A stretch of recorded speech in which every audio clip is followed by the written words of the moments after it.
Okay, I think I did it. Oh Hi, my everyone. God. Okay. Hello, YouTube. Good afternoon, everybody. We tried this topic yesterday. Women love this topic. Christians, Oh, not so you much. did? How did it go yesterday? I missed out. I think I had to tell a couple of guys off. Naturally.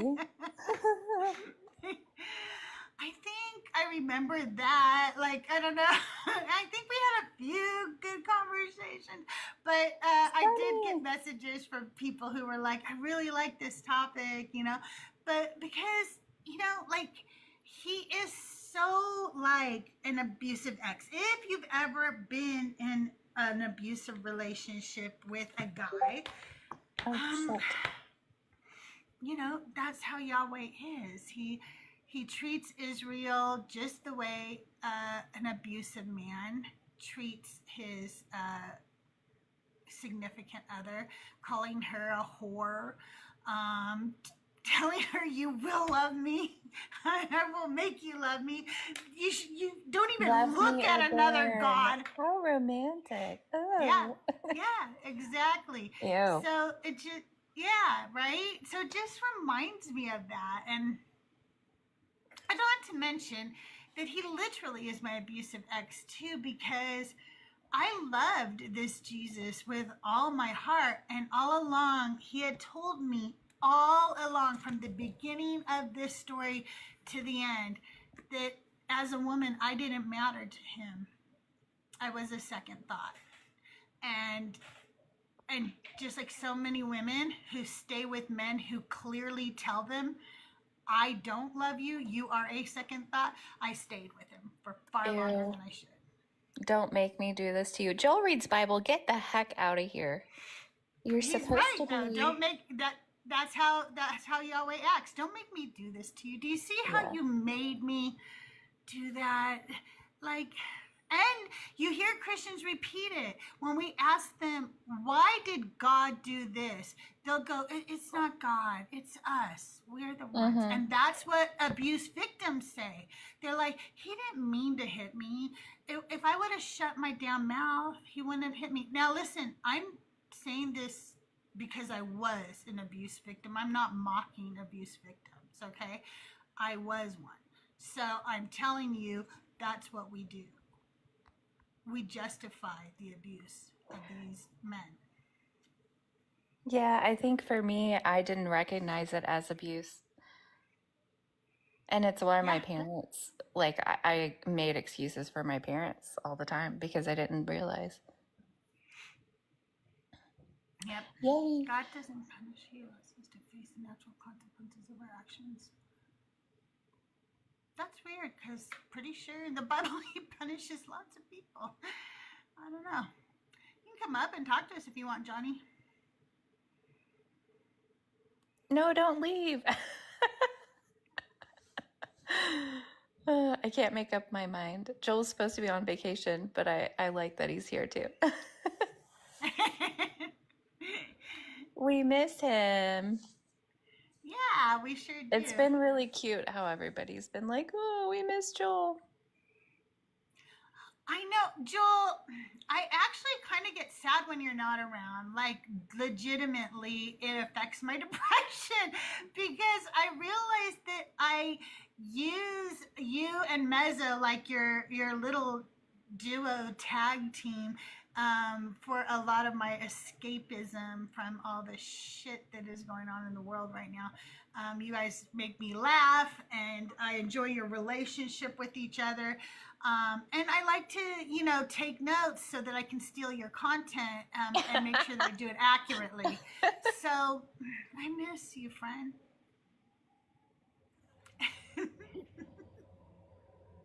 And be silly. Yeah, it's so fun to be silly.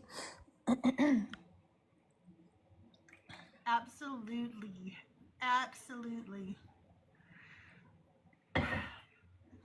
Well, I am going going to talk about the story I talked about yesterday, just to start off with, because I didn't get to tell Schley about it. So I'm going to share it with Schley. I think this is a pretty interesting story. As a non-believer, I feel like it gives me a lot of fodder in just one short chapter. And I just like to hear your thoughts on the whole story, okay? I'm going to share with you guys once again what Rabbi Bert shared with me about it. I'll share with you what I was taught as a Christian, and then we'll talk about what it really says, because surprisingly enough, none of those line up. And then we could talk about what we think now, okay? All right, here's the story. This is found in Numbers chapter 12. Oh, and I'll also share a little bit about what Rabbi Hannah shared with us, okay? Hopefully I won't misrepresent what she was sharing with us, okay? While they were at Hazareth, Miriam and Aaron, their brother and sister, by the way, spoke against Moses because of the Cushite woman whom he had married, for he had indeed married a Cushite woman. And they said, has the Lord spoken only through Moses? Has he not spoken through us also? And the Lord heard it. Now the man, Moses, was very humble, more so Moses, Aaron, and Miriam. Come out, you three, to the tent of meeting. So the three of them came out. Then the Lord came down in a pillar of cloud and stood at the entrance of the tent and called Aaron and Miriam, and they both came forward, and he said, hear my words. When there are prophets among you, I, the Lord, make myself known to them in visions. I speak to them in dreams. Not so with my servant Moses. He is entrusted with all my house. With him I speak face to face, clearly, not in riddles. And he beholds the form of the Lord. Why then were you not afraid to speak against my servant Moses? And the anger of the Lord was kindled against them, and he departed. When the cloud went away from over the tent, Miriam had become leprous, as white as snow. And Aaron turned towards Miriam and saw that she was leprous. Then Aaron said to Moses, oh, my Lord, do not punish us for a sin that we have so foolishly committed. Do not let her be like one stillborn whose flesh is half consumed when it comes out of its mother's womb. And Moses cried to the Lord, oh God, please heal her. But the Lord said to Moses, if her father had but spit in her face, would she not bear her shame for 7 days? Let her but be shut out of the camp for 7 days, and after that she may be brought in again. So Miriam was shut out of the camp for 7 days, and the people did not set out on the march until Miriam had been brought in again. After that the people set out from Hazeroth and camped in the wilderness of Paran. Okay, so this story is, I mean, it seems a little straightforward when you read it, but it's just that there's so many different teachings on it that I find, I don't know, I find it fascinating, I guess, to say the least. But the way I was taught it is that Miriam and Aaron, and it even says, like, right before this in the New Revised Standard Edition, it says Aaron and Miriam jealous of Moses. And that's what I was taught. I was taught that Miriam and Aaron get jealous that Moses gets to be the mouthpiece for God. And they come up and they're like, hey, what's the deal with this? What are you talking about? Like, aren't we prophets too? Like, why do you get all the glory, you know? Mm-hmm. And then Rabbi Bert and I were talking about one day, and he said there is another teaching of it. Now, he's not, I don't remember who he said taught this or what have you. So I want you to know that he is not saying what I'm about to say. He is not saying flat out that is what it means. He was just saying there's another teaching about it. And he said that Miriam and Aaron are mocking Moses's Cushite wife and being racist towards her. And due to their racism, the punishment was for Miriam to be turned white. And I thought that's What? kind of funny. What? Because Huh? she's turned white as snow. That's kind of funny. Um, and then I hate to do an injustice to what Rabbi Hannah said. So actually, I'm going to tell you guys, if you want to hear what Rabbi Hannah said about this, you can listen to my show from yesterday. It is up on my YouTube channel because I don't want to do it a disservice. It was so informative. But basically,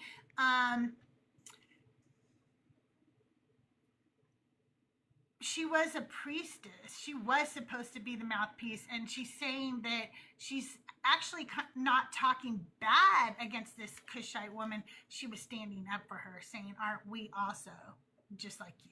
You know what I mean? So that, and there's more to that story. So if you want to hear more about her take on that, do so. But I also wanted to point out a few other little tidbits in this story. Remember that we're taught as Christians that that Moses wrote this book. And in this verse, it says, now the man Moses was very humble, more so than anyone else on the face of the earth. Moses was so fabulous. He was so humble. He was so humble. Oh my God, you guys. And I just think that's hilarious when you realize that he said that. But also, he was also very handsome and very charming. That's so funny. Also, I love right? it. Isn't that just so funny? I And love so that. Moses wrote this story. Also, we are told so many times that nobody has seen God face to face. And right here, God is telling you, not so with my servant Moses. He is entrusted with all my house. With him, I speak face to face. Clearly not in riddles. So also, when you're reading anything from the Old Testament and a Christian tells you, yeah, but you don't have the Holy Spirit or this, that, or the other thing, you can let them know that God tells you that any of the first 5 books of the Bible are clear. They're not riddles. And Moses is his mouthpiece, and you shouldn't question him, or you're going to be a leper. So, yeah, I mean, I think that's what's so classic too about the text is that you like any interpretation can be made to fit, right? yeah. It's funny, you Yeah, can read the absolutely. same story, and we've had, case in point, Rabbi Hannah and Rabbi Bert had different views Yeah. on it. But here's the view I really want everybody to take home today. Why wasn't Aaron punished? Why only Miriam? Why Mhm. again are women treated with such disdain from this God? And for him, and why are men always including themselves in our punishment like it's happening to them? He says, "Oh my Lord, do not punish us." Where You're are not you being being punished? Miriam is. Were you thrown out of the city? Sir, be for real. That's right. Yesterday, this guy he literally said these words to me, Schley, and now you'll know why I kind of lost it yesterday. He said, well, it's like David when he was punished. What? Who? I don't remember a punishment for David. What are you talking about? What? And what I remember like his what was he baby. referring to? How he got to have sex Oh, with how Bathsheba, or what? Like, how David's baby unalived and David's wives were raped. That was a punishment to David. interesting take. Alrighty. Oh my gosh, and also yesterday, Schley. Oh my God, I'm Krista. gonna clip this. I promise you I will clip this, okay? Rabbi Hannah met I Am his pastor for the first time ever. No way. I thought they met. Me too. And so the first half of it, she is just going off on him. But then she said about halfway through, she realized who it was and she decided to keep it up. Oh, that's perfect. It was awesome. It was amazing. Yeah, that was a lot of fun. You guys, I forgot to share out the live. If you guys can hold down your finger on your screen and then share it to about 10 of the people on that list, they'll count as separate shares when you hold down your finger on the screen. And yeah, let's get the live shared out to some of the people and let them know that we are hanging out. I need to put more of... I do have Christian friends now on this app. They're ones that you guys would be annoyed with. But somebody was talking the other day and they were like, if you friend some of the Christians who follow you, even if they're, you know, kind of annoying to some of us in the community, then you can share it out to them when you go live. Yeah, I've tried to do that in the past, but they always eventually end up blocking me, or things get weird, and I start getting unwanted DMs, and then I have to like set boundaries, and then they don't know how to listen and adhere to boundaries, and so then I'm the one doing the blocking. It's just, you know, I haven't had any luck with that, but I'm going to say hi to everybody over here on the Discord. I promise you guys, I am going to... Okay, so if you ever want to know, what does Crystal do with the money she makes from gifts or tips that we give her? I am trying to upgrade my computer equipment. And so I'm going to put a little, like, you know, bar up there so you guys can see how close we get. I need about $1,000 to upgrade it. And that's not even buying top of the line. That's just so that I have, you know, a basic streaming setup with a decent mic and everything. Sure. And then I will be able to have you guys call in from YouTube. I will either do like a Google Voice or something. I have to do something though to protect, because there is some way if they get a hold of your VPN or something, they can dox you with your actual location. I don't remember what it is. What the hell? Why are you telling me that? Because it happened to Ian. It happened. I don't want to. No, I don't want to do that. Well, there's only one way they get it, and it's when you use the wrong type of call-in number, right? So you don't do that. Okay. So don't worry. It's like, sorry, I was happily listening, but that kind of stuff freaks me out. So I think I'm gonna do the Discord like Joel does, because that is a pretty safe way to do it. But like, don't use VDO Ninja, because that's how it happened to Ian. It was through VDO Ninja, and that's why he only does TikTok now. That's why he's like, nope, not trying that anymore. We're not doing that. So, but I will get you guys something that you can call in from YouTube on, because I do appreciate you guys so much. Let me switch accounts here though and log in as Deconstruction so I can say hi to you guys over there. Are you going live from your CrystalJae account or from the Decon account? From both. I'm vertical over on CrystalJae, and I'm horizontal over on the Deconstruction Junction. Yay, look at you. Oh, hi. Thanks for the gifts, guys. Welcome in. Everybody over there.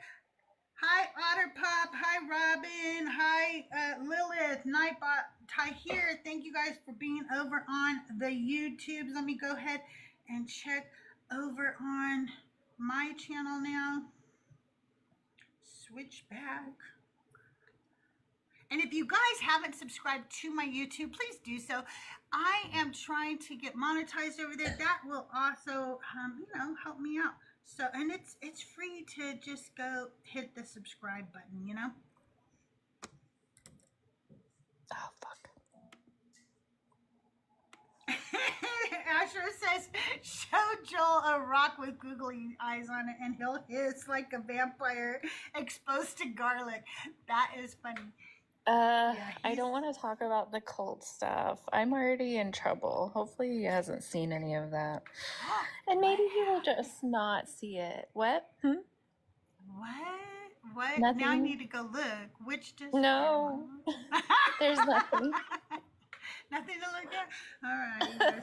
Head over to the Bad Bible Debates Discord. No, I'm just kidding. No. It's Hi, really Nick. Thank you fine. for sharing the live. Thank you so much. I appreciate it. Um, so also I've been doing this. Look at all those Did you tabs. Wowee. right? So far what I've used is the first page of Justin's cheat sheet.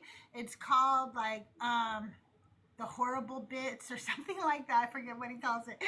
Yeah. But it's like where God is just awful, basically, or there's just awful shit. And then also there's a few tabs that I've added because Christians come up to tell me a Bible verse that they think is going to repair things, and it always shows me something they don't expect. Is it more I'm like, terrible? oh, so that's another contradiction. Oh, that's another time God hated women. Oh, well, It thank is you. it's so funny when they just walk right into that. It's also Yeah. it's a little bit cute and a little bit sad, you know? Did it. It's like, oh, honey, you Yeah. tried, but It's yeah. really funny. It's funny when they point them out to you. But anyway, so what I like to do while we're waiting for hey Elizabeth, a Christian or a believer of the God of the Bible to come up and talk with us is I like to play pick a color. I actually should make a little. Can you see the colors? So pick a color. Anybody in chat, and then we'll pull up a tab and we can read what an amazing God Yahweh was, okay? Oh, We can that's read why I cute. think. So go ahead if you guys want to pick a color. See how there's yellow, pink, orange, dark blue, light blue, like a green, a light green, a fuchsia, or whatever you want to call that, purple, and Do then the a pink one for lavender. Miko, even though Okay. Miko's not All here. right. Meeks. All right. We're going to do pink. The first It was pink one Meek's I birthday see. this week. Oh, yeah. I love Meek so much. I Okay. know. All right. You guys ready? So this is where God failed to kill the Nephilim. So we're going to start in Genesis 6 is where you Oh, start would you this look story, at okay? that? Another example of women being abused. Yes, absolutely. We're going to start in Genesis 6, or verse 1 through 4, okay? When people began to multiply on the face of the ground and daughters were born to them, the sons of God saw that they were fair, and they took wives for themselves of all that they chose. Then the Lord said, my spirit shall not abide in mortals forever, for they are flesh. Their days shall be 120 years. The Nephilim were on the earth in those days and also afterward, when the sons of God went into the daughters of humans, who bore children to them. These were the heroes that were of old, warriors of renown. Now, we know that after this is when God floods the earth. Now, when I was growing up, I have to tell you, I was never taught about the Nephilim at all. They just skipped over that. Neither was They didn't I. talk about it. Okay, good, because a lot of Christians seem to be like, oh no, I've learned about the Nephilim. And then from what I've learned from Christians is that they were supposed to be wiped out in the flood. Everything except the 8 people on board the ark were supposed to be wiped out. Is that not true? Was it not everything? Why did the Nephilim survive? Because if we turn to Numbers 13, 30 through 33, it says, but Caleb quieted the people before Moses and said, let us go up at once and occupy it. This is when they're spying on another area to see like if they should go in and take everything, and he's sending out spies, okay? For we are well able to overcome it. Then the men who had gone up with him said, "We are not able to go up against this people, for they are stronger than we." So they brought to the Israelites an unfavorable report of the land that they had spied out, saying, "The land that we have gone through as spies is a land that devours its inhabitants, and all the people that we saw in it are a great size. There we saw the Nephilim. The Anakites come from the Nephilim. And to ourselves, we seemed like grasshoppers, and so we seemed to them." I'm sorry. It's not. It's just such a It is ridiculous funny. story. It's such a It's just so ridiculous ridiculous. story. It really is. They were though. so big. We were like grasshoppers. And they were And giants. they suck. What is going on? Right? And why aren't they wiped out? Like, I don't understand how. I picture that one of them, like, kind of like 1 or 2 or 3 or 4, because we need enough to multiply, right? They, like, grabbed onto the ark like barnacles. Just hold on. Like, how else do they survive this? Supposedly, he wiped out everything other than the people on the ark. How did they survive, and how come nobody addresses it? Anyway, that's pink. If you would now like to pick a color in chat, you can remember. And most of these are like on Justin's cheat sheet, so I'm kind of having a little fun with you, going over Justin's cheat sheet with you guys.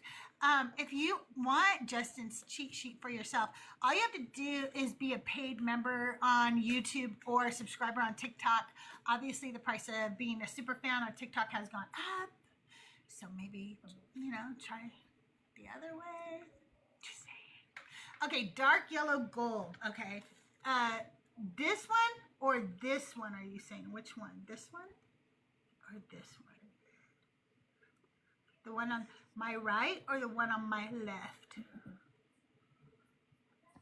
This one. Okay. That one is polygamy for men only. Polygamy for men only. I've been working on my reverse harem, Crystal.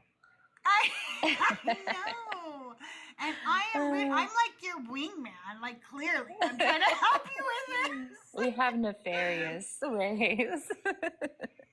So this, of course, is going to be found in a very famous section that we talk about often when we're talking to Christians, and that would be in the laws in Exodus. And we're going to look at Exodus 21, specifically starting from verse 10.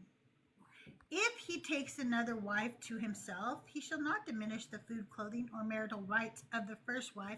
And if he does not do these 3 things for her, she shall go out without debt, without payment of money. So a lot of times Christians like to say that polygamy is not, biblical, but it is.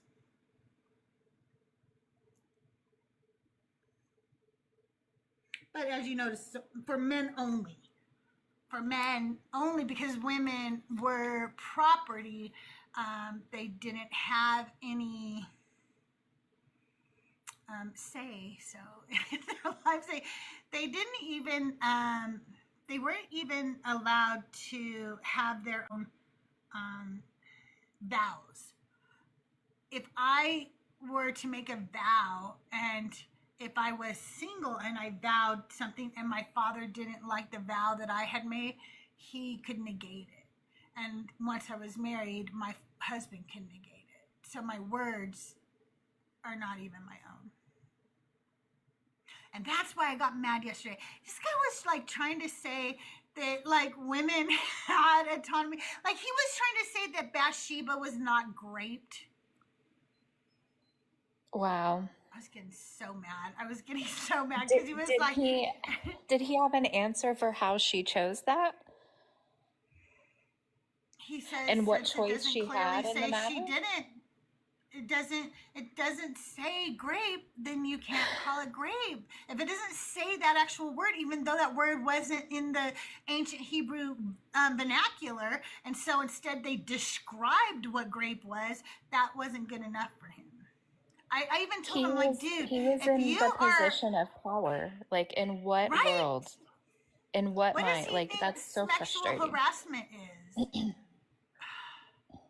I yeah, I Yes, kept dear. getting, like, I got a lot of misogynists yesterday. I wonder why. With my topic, I might change my topic though if we don't get someone in a minute. I'm gonna probably switch over to what if you're wrong, because I think that we like this topic because it is a good topic, because God is just like an abusive ex. All You of his know, promises too.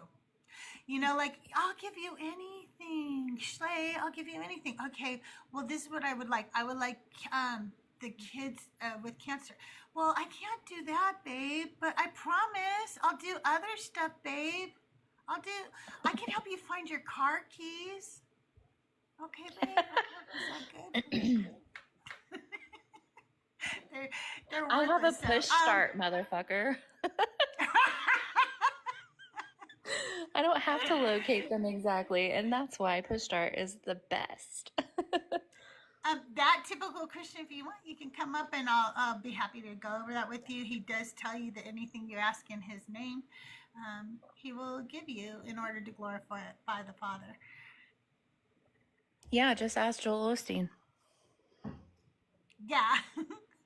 What about what he's like, what more do you want from me? I died for you. Yeah, or you guys, or how Ew, the yeah, that's a entire terrible time one. he's with the Israelites, every time he talks to him, for I am the God who brought you out of the land of Egypt. It's just like abusive husbands who are like, you wouldn't be anything if it weren't for me, okay? Ew. It's so annoying. I made you. I created you. Yeah, exactly. So that means you should have the right to be able to do whatever you want with me? Interesting. I'm gonna change the background. Maybe we will get a little bit more. If not, I don't know. Hi, Ken. Thank you so much. Good to see you. Oh, wow. What happened? Is that Crystal's lovely forehead? Is it just me or is everybody seeing this? CrystalJae.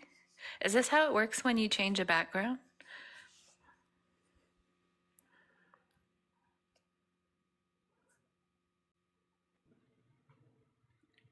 No, I don't think that was my forehead. I think it was a baby picture I have in here. Oh. It was just super zoomed in. Oh, that's weird. That's weird. What if you're wrong?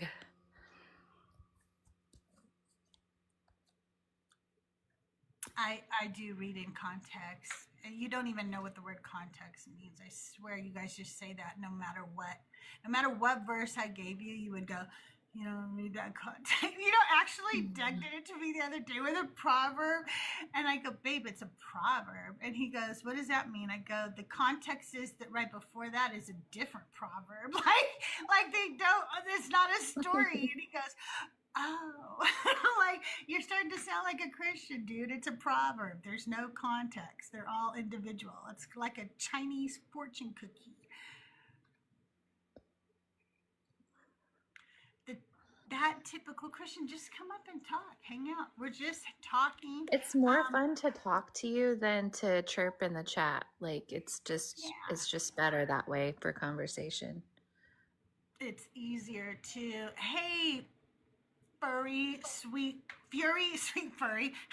You're a furry now. Fury, sweet coffee. You don't want to be a furry, sweet coffee. That wouldn't be good. Fury. Okay, did we pick another color while we're waiting? Do dark green. Okay, dark green. God orders grape. God Ha, orders rape. wow, imagine that. Another Imagine that. act of violence against women. Dang.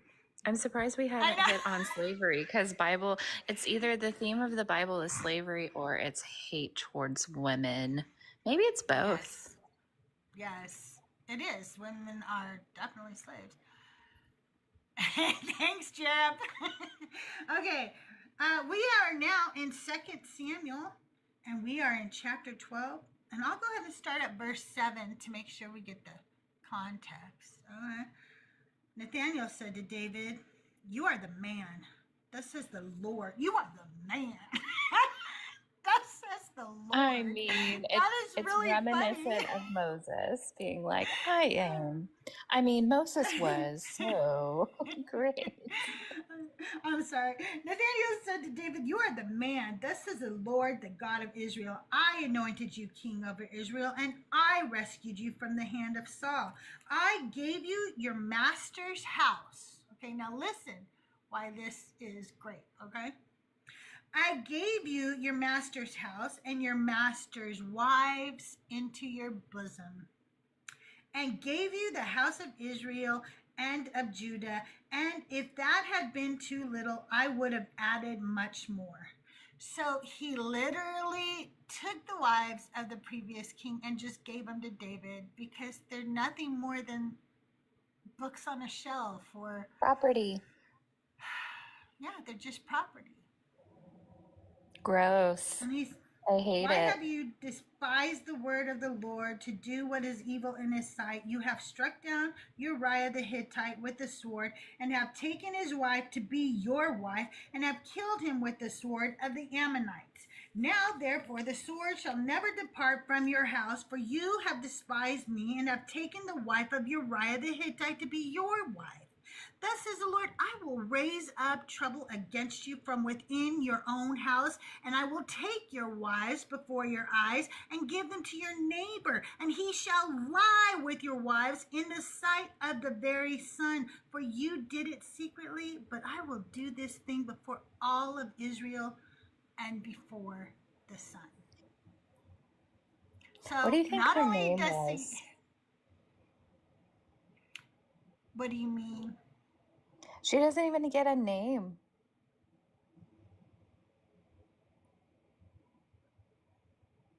Well, none of the wives do, but specifically Uriah the Hittite's wife. Well, it's Bathsheba. That's who it is. It's Bathsheba. Oh, is that who that is? Mm-hmm. Yeah. I know Bible, That's guys. It's Bathsheba. That's the Hittite's wife. But the thing is that it's like, so first I'm taking wives from another man and giving them to you, and you get to do what you want with them, which is great. And two, I'm then going to take your wives and have them raped by somebody in your own house because you slept with Bathsheba. And you're supposed to be unalived for that, by the way. Hi, The Truth. How are you today? Are you a Christian and are you over 18? Yes, I'm a Christian and I'm over 18 and I call myself God Almighty. That's different. What do you mean? I mean exactly what I said.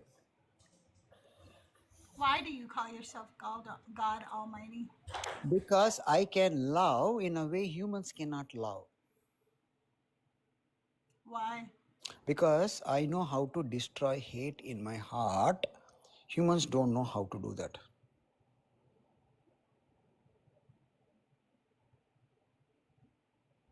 Why do you think humans don't know how to They don't know. destroy They are not displaying at least. They always hate something or somebody all the time. Humans always hate something or somebody all the time. You ask them why you hate, they don't even have an answer why they hate. Mm. So, my question today is, what if you're wrong? The reason I'm asking this question is because Christians always come up and ask atheists, what if you're wrong? What if there is a God and Jesus was real? You're going to get to heaven, or you're going to, unalive, and then you're going to go to hell because you don't believe. If you are wrong, Um, you get to lose. is this Lucifer? Is No, this I am God. Lucifer? I am God. I'm not Lucifer anymore. I'm Did God. I have okay? promoted You myself. changed. I have promoted I myself know to who God. it is, Nick. Oh, you promoted yourself now. Okay, so my question again is, what if you're wrong? Do you realize how much harm this religion has done to humanity and specifically women? Absolutely. And that is why I am here, to undo all the wrongs this religion has done to specifically to women. And how are you going to do that? I will talk to them. They will understand. Don't you need to be talking to men instead of women? I am just talking to you because I have an opportunity to talk to you. That's it. No particular reason. But I mean, if you're going to actually succeed at your goal, you're going to need to go talk to Christian men and tell them, and Yeah, tell I have to talk Muslim to men, everybody. and tell Abraham, anybody who worships Yeah, the I have to talk Abrahamic to God. all the people on this planet. I have to talk to all the people on this planet. That's how I can make them understand what they have to do. Lucy, do you have dogs? I keep I calling you have, Lucy. I have, Sure. I have a dog. I got a dog. You want to see my dog? Okay, I think you've shown me your dog before. I think I remember because Nick just said you have a nice house, and I was like, oh yeah, I think I've seen parts of your house and your dog before. That's my dog. I kind of remembered. Okay, just so you guys know, while we're calling him Lucy, is because he used to go by Lucifer. Okay, he was Lucifer. Now he's God Almighty, apparently. That's Hey, my dog. what's your name? What's your name? Come here. Say hi. Say hi. Hi. Say hi. You are handsome. Come here. Say hi. You're so handsome. You're not. They're talking What to you you. Come on. They're talking to you. You don't want to answer? Okay, well, the truth. So I'm gonna go ahead and drop you down. But thanks for coming up again. Good to All see you. right. I hope you go and tell a bunch of Abrahamic worshiping men that women are their equals. Sure. That's I hope the message is that you give them, because they're not getting it. They're not getting it. Actually, I think we're superior in many ways, to be honest with you. Thank you, Jeffro. Thank you so much. I appreciate it. I don't know if I should do a restart or what I should do. We're just not getting Christians up. I can keep talking and we could just keep discussing Bible, but I'm afraid that it will bore all of you. Sorry, Crystal. I'm a bit preoccupied at the That's okay. moment. The kids are out of school today, so I'm getting them ready, and they're going to go to the fair, which is really fun for them. So Oh, I'm how getting them. fun. Yeah, I'm getting my daughter needs a ponytail, so I will be right back. Okay, all right. You take care of that. Hi. Okay. Hi. All right, let's see. If Nick wants to come, I'm sorry, Nick. I saw you. I didn't mean to ignore you.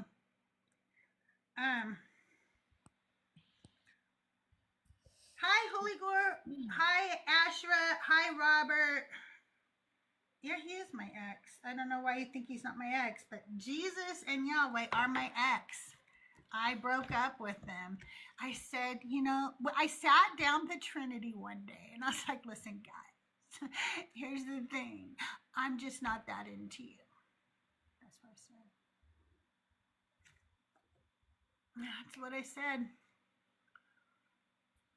All right, you guys keep tapping the screen, sharing out the live, doing all the good things. If you're a Christian or a believer, the God of the Bible, and you'd like to come up and talk today, I'm asking people, what if you're wrong? What do you think that means? What does it mean to society as a whole if Christians have been wrong this entire time? What things are we pushing on society when we're Christians that might be harmful and unnecessary? like, you know, LGBTQIA conversion therapy that they're trying to implement now. What things like that have we done? But also, what about you? What about you? What if you're wrong? What does that say for you? Because for me, that blew me away when it dawned on me I had been wrong the whole time. It meant, um, it meant that I had perpetuated a lie that had been told to me to so many people. So many people. I brought a lot of people to Jesus. I really did. And if I didn't bring them, I reinforced their faith in him, okay? Yeah, I definitely did that. I don't know that I ever, like, I desperately, when I was a Christian, when I was a kid, I desperately wanted to, like, I was very zealous, you know, and I really wanted to be a witness, but I was not very good at it. And so I don't know, but I definitely like reinforced, you know, faith for a lot of people. But I wonder if I would have listened, like if somebody would have asked me this question, especially at the height of my, you know, my fervor for the Lord or whatever. Yeah. I wonder if I would have been able to go there cognitively. I kind of think that the cognitive dissonance wouldn't have allowed me to actually like get to the root of um oh, just for a second, DJ Hot Tub. Um but yeah, I just wonder if I would have been able to think it through in that way. And I kind of don't think I would have. Not as a Christian, but yeah, I relate to once I left kind of having that moment of it's kind of like it washed over me in layers, though. Yes. It's not something that happened like in one instance where I was like, oh, fuck, I hate that. It was just like every now and then I'll think of it and I'll remember a person that I had a conversation with and remember that, oh, yeah, that probably really impacted them in these ways or whatever, you know? But yeah, I There don't know if was, Nick or you can relate to that. Like, I just wonder if as Christians we would have been able to have this conversation honestly. yeah, I don't know if I would have. I do. When you said something made me realize there was one person in particular that I feel pretty sure that I harmed. Like it's one thing to go like, did I harm them by helping enforce their faith? I don't know. Like that, can I measure that? You know what I mean? But this person, I think I've told this story before. The first time it dawned on me what I did, I broke down and just cried when I realized what I had done because I don't know about you, but now I have flashbacks to when I was a Christian, specific things I did or said as a Christian. The more we talk to Christians, the more self aware I am about the things I actually did and said as a Christian. And this person was having a mental health crisis. Crisis. They were in the hospital. I went to visit them and I told them, I have depression too. This is before Crystal has been formally diagnosed, okay? So Crystal should shut her fucking mouth, okay? Crystal shouldn't be talking. She's not a fucking doctor. She had no place to say anything to this man. But as Christians, we don't understand boundaries. We don't understand our place because the God tells us, for you, there are no boundaries except with me. Otherwise, no other boundaries matter because you're doing my work. So you fucking do things you should never do. And I said to him, I have depression too. But you know what I do?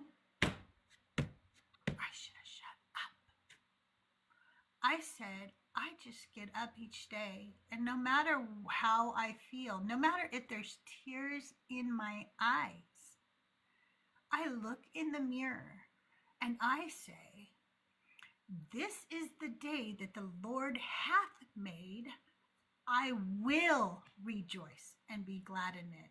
And I will force myself to find every reason to be glad in it, because then God can work through me and help me work through my depression. This to a person who is in fucking crisis. I know, I really have, Colette, and I have forgiven myself because people have reminded me that I was indoctrinated into this religion against my choice as a child. And when you are indoctrinated as a child, it literally is the only truth that you know. That is your truth.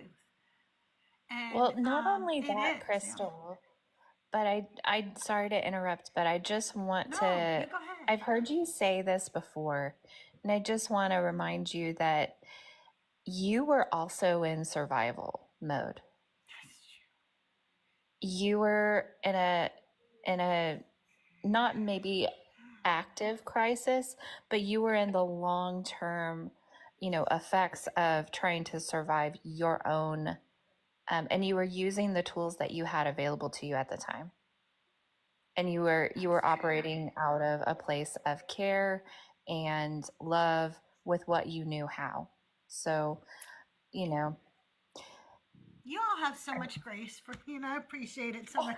You have much more grace for me than I do for myself sometimes. And it's true. Like, I did believe that those things were helping me. I didn't realize that I had a bipolar disorder or manic depressive they, whatever it is, whatever they want to call it today, I didn't realize. And I also did not realize the importance of non-professionals not giving advice.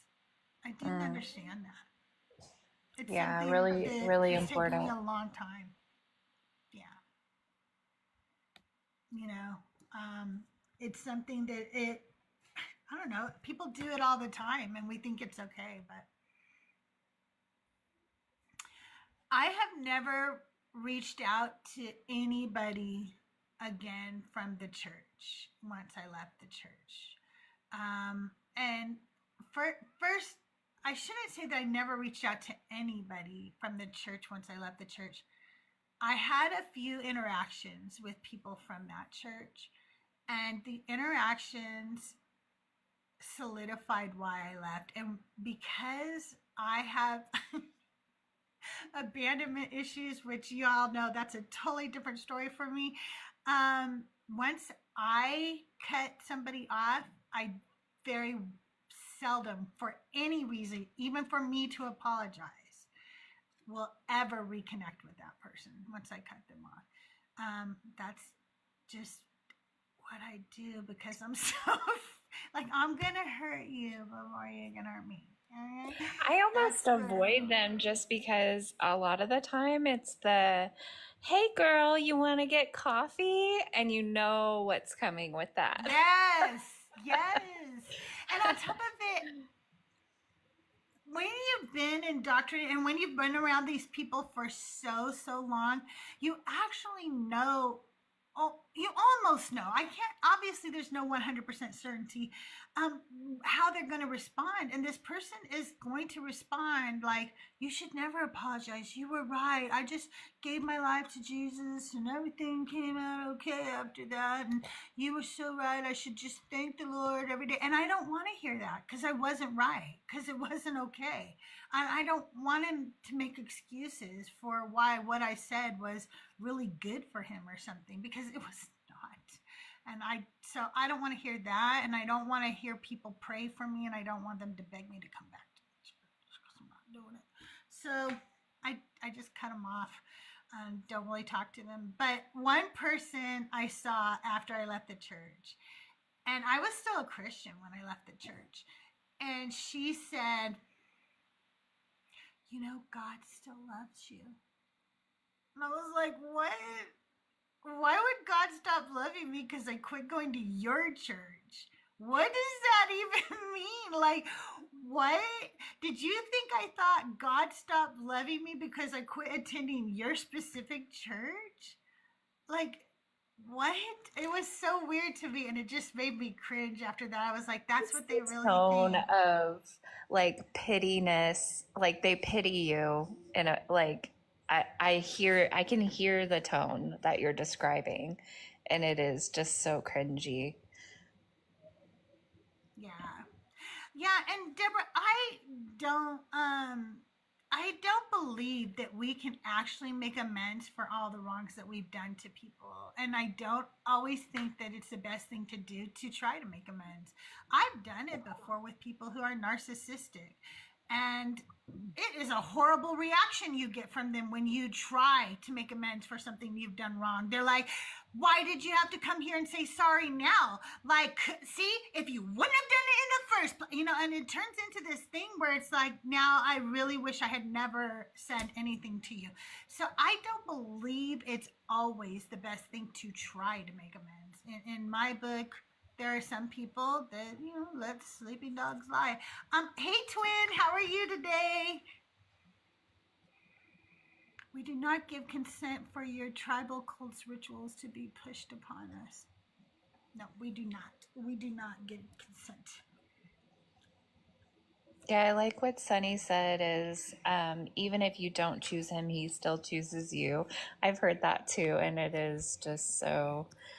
But it's also Yes. like that kind of reminds me of your other background, Crystal. It's like, ew, creepy. Like Yeah, right?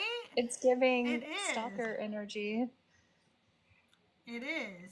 And they Also, say it like, like it's a good thing, but you're like, actually, I walked away and I'd like him to leave me alone. So please don't pray for me. so I've been thinking about two things that Christians say lately, and I'm gonna say what they say, and so remind me when I get done yapping what the second one was. One is every knee shall bow, and the other one is see, I knew I would forget the second one. If I knew for some reason I was gonna forget the second one. Oh, church hurt. Okay. So if what does that mean? Every knee shall bow. What does it mean to you when they say that to you? What do you think they're trying to tell you? Like as a Christian, or what do you think I think of As a it now? non-believer, when they say to you, every knee shall bow, It's a every knee threat. shall bow, To me, it because comes what's off going to like, happen eventually? What are they saying eventually is going to be happen to you? You're going to be that, crushed, right? right? So where's the free will? You're literally telling me that if I don't freely accept this God, he's going to force me anyway. They're disagreeing with me What? on how knees work. That's brilliant. I know. Knees don't bow; they bend. That's what I always tell Christians when they tell me that. But anyway, also, where's free will when you say that? And then you know how they also go like, "Well, who hurt you? Like, you must have been hurt in church, or somebody must hurt you for you to just hate God so much, right?" That it dawned on me today while I was on Christina Carroll's live is literally them projecting, because the reason they accept God is because they are broken and hurt. They tell you that. They all got testimony about how broken and hurt they were. And that's why they went to God. So they cannot imagine for 1 minute that we made a life changing decision that wasn't based on hurt, that was based on education, that was based on knowledge. They are like, it has to be hurt because that's why I went to God. So y'all have to be hurt if I'm leaving God. What? That's just projection. That's why you went to God. That's not why I left. Y'all don't have to be quiet. You can talk. Hey everybody. Hey, Tommy. Hey y'all. I I have a very odd experience with it. I come from the music side of ministry, and like when I hear when you ask me like what does every knee shall bow, like I still, even in my atheist mind, my free mind, I still remember it being more so like eventually everybody's gonna understand it, not get it. That sounds scary. Everybody's gonna Mm, understand it. Everybody's gonna eventually get it, and they're gonna be like, "Oh, he is Lord. He is Lord. He's risen from the dead, and he is Lord. Every knee shall bow, every tongue confess wow. that." So we're all on one Okay. accord, and that kind of unity um, comes from or reminds me of the chants that we would sing in Africa in our origin spaces, like water, the water shall rain, the water shall rain. We are thirsty right now, but the water shall rain. Everybody is thirsty, everybody is waiting, but the water shall rain, the water shall rain. Like it's just a poem, right? But Mm-hmm. when you add the faith and this Bible on top of it, and then the indoctrination and all these theologies, it gets so sick and so nasty that I'm Yeah. just like I'm just left in this complex state. I'm able to put it down, right? But for the people who are in my community that can't put it down because it's still tied to our culture, I sympathize for it because I'm like, I get how you look at that, but that's not what that means. Yeah. Well, okay, so probably as a Christian, I took it the way you're saying it right now, right? But now as an atheist, when I'm up here talking and some Christian drops in the chat and goes, every knee shall bow, to me, they're saying it like a threat, like, bitch, you're up here talking now, but one day you're going to bow, whether you like it or not, you will bow to him. And that's how I take it when they say it to me now, because they're just dropping in chat and just saying it like that. And I don't think they're saying it like one day you will come to the realization with me. I don't think that's the way they mean it. I don't know. I could be taking it wrong. Not at all. Not at I all. think I think they're trying to tell me you have no free will. You will bow to him one day, whether you want to or not. And that's so stupid because it's the exact opposite of what they tell us all the time, that it's my free will to not believe, right? Yeah, and the same way you cannot use the messages from um, end games, Marvel, you can't use those same, realities to navigate life, to vote, you know.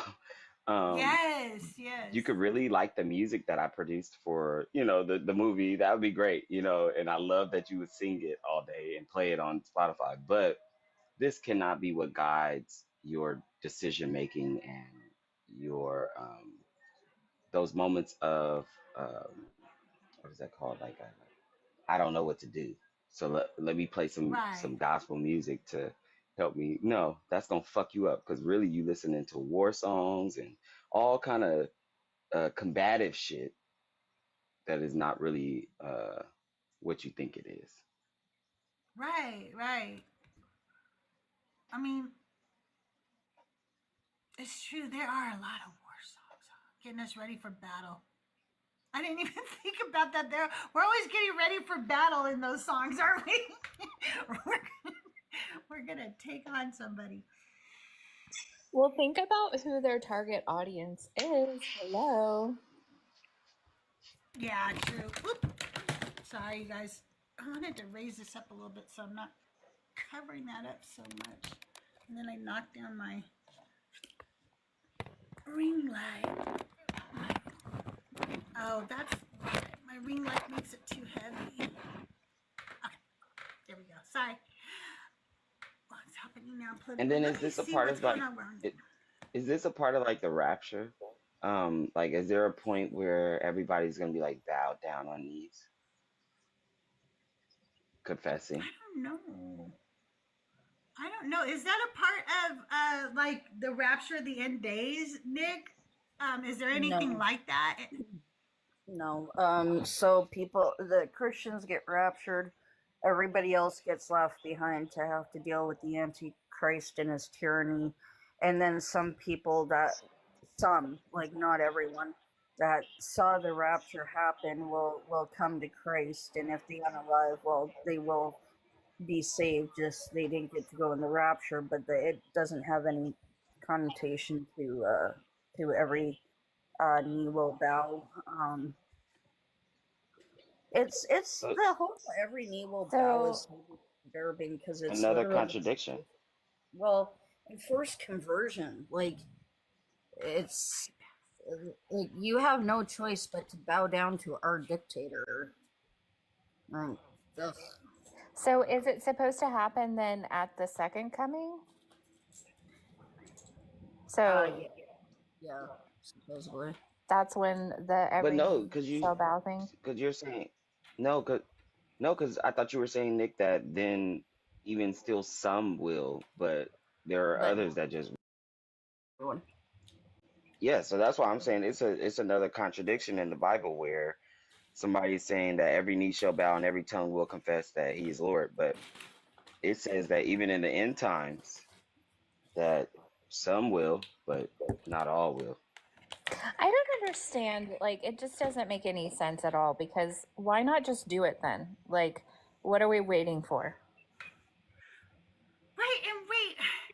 Why does it even say that? Now that you said that, tell me, why does it even say every knee shall bow if clearly we're not, some of us are going to hell? Why does it even say that at all?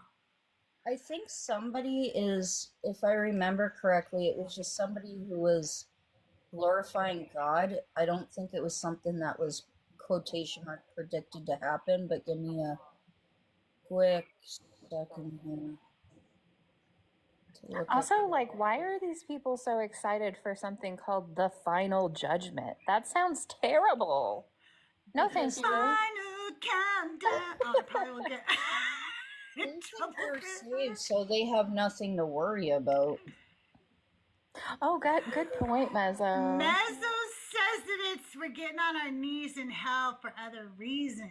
Well, shit, I might bow for that. I'm convinced. Oh, man.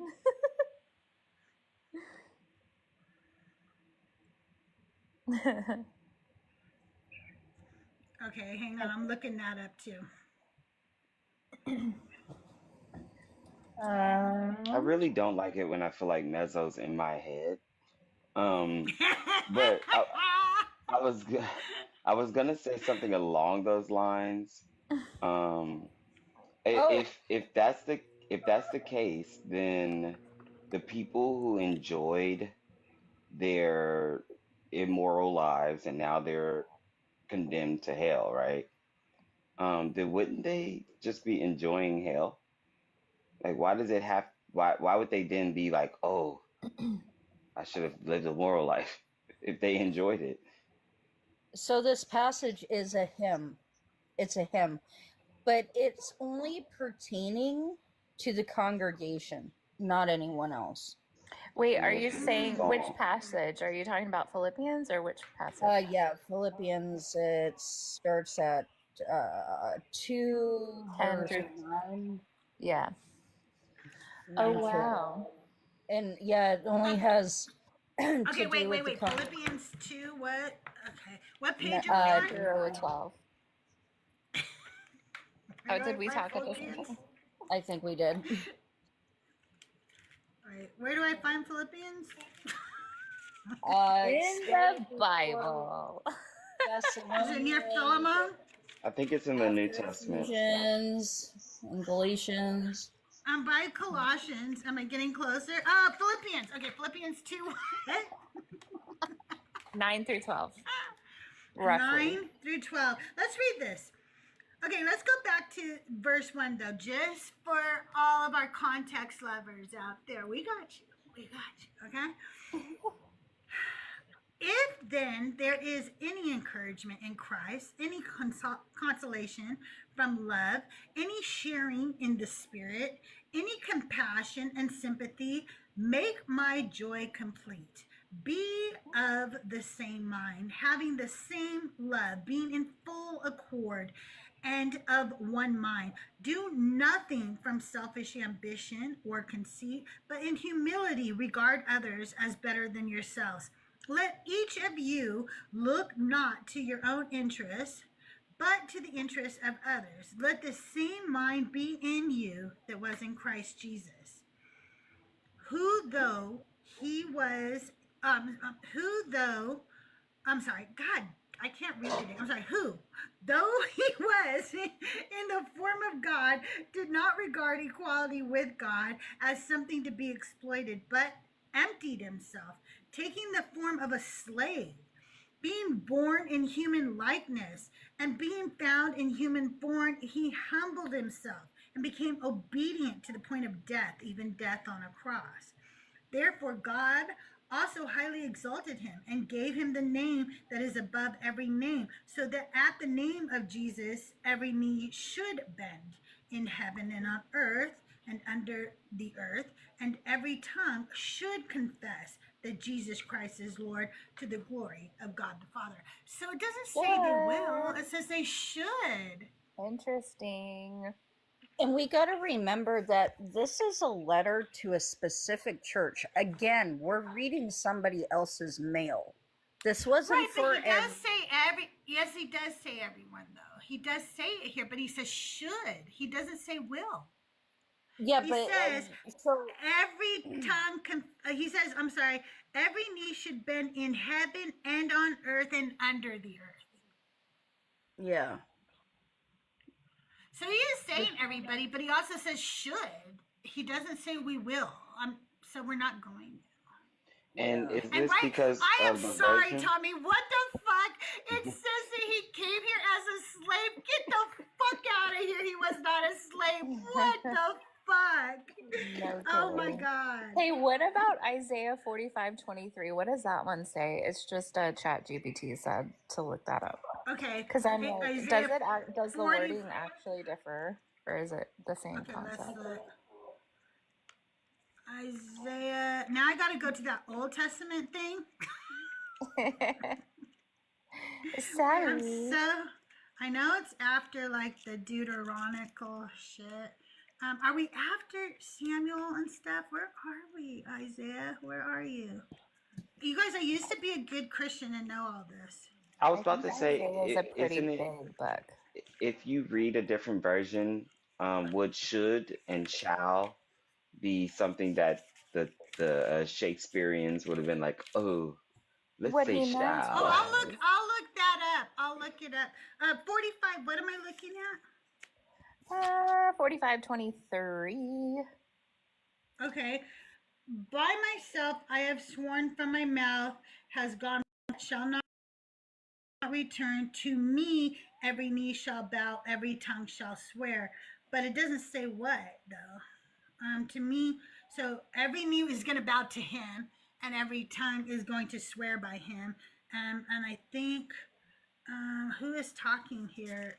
This is God talking in Isaiah 45 to Israel. So he is specifically talking to Israel here.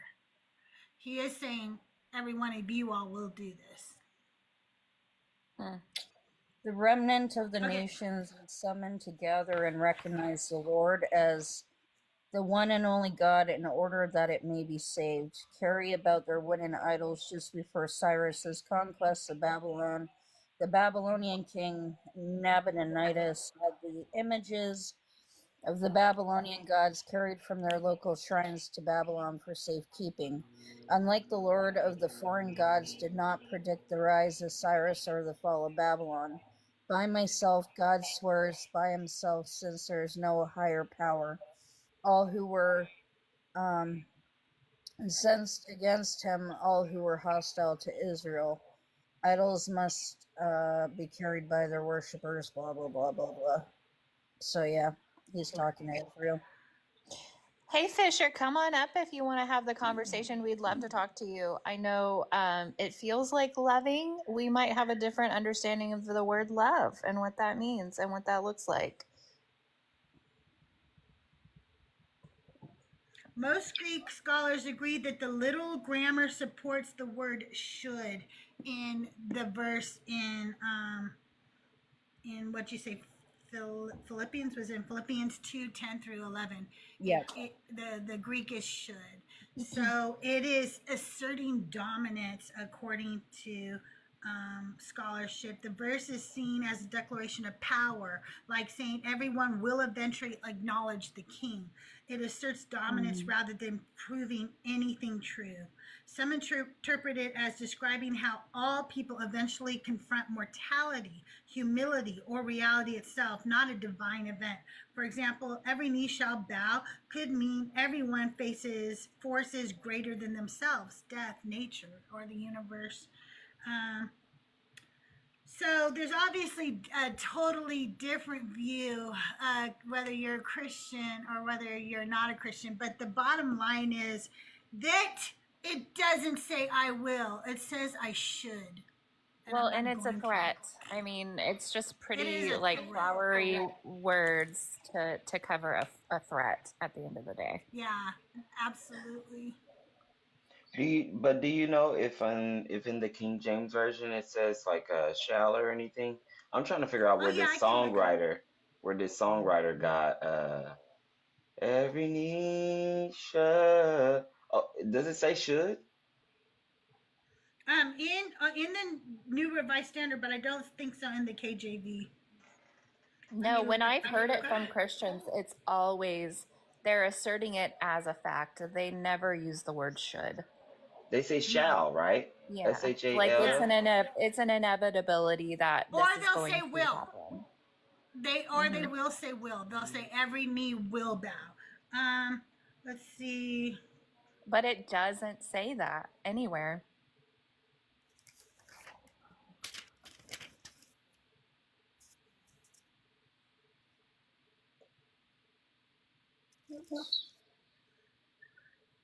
Okay, I just looked it up in a hymn book. I'm like, I know I sang these lyrics growing up.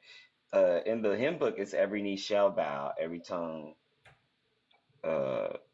confess. They're just more KJV, it actually says should.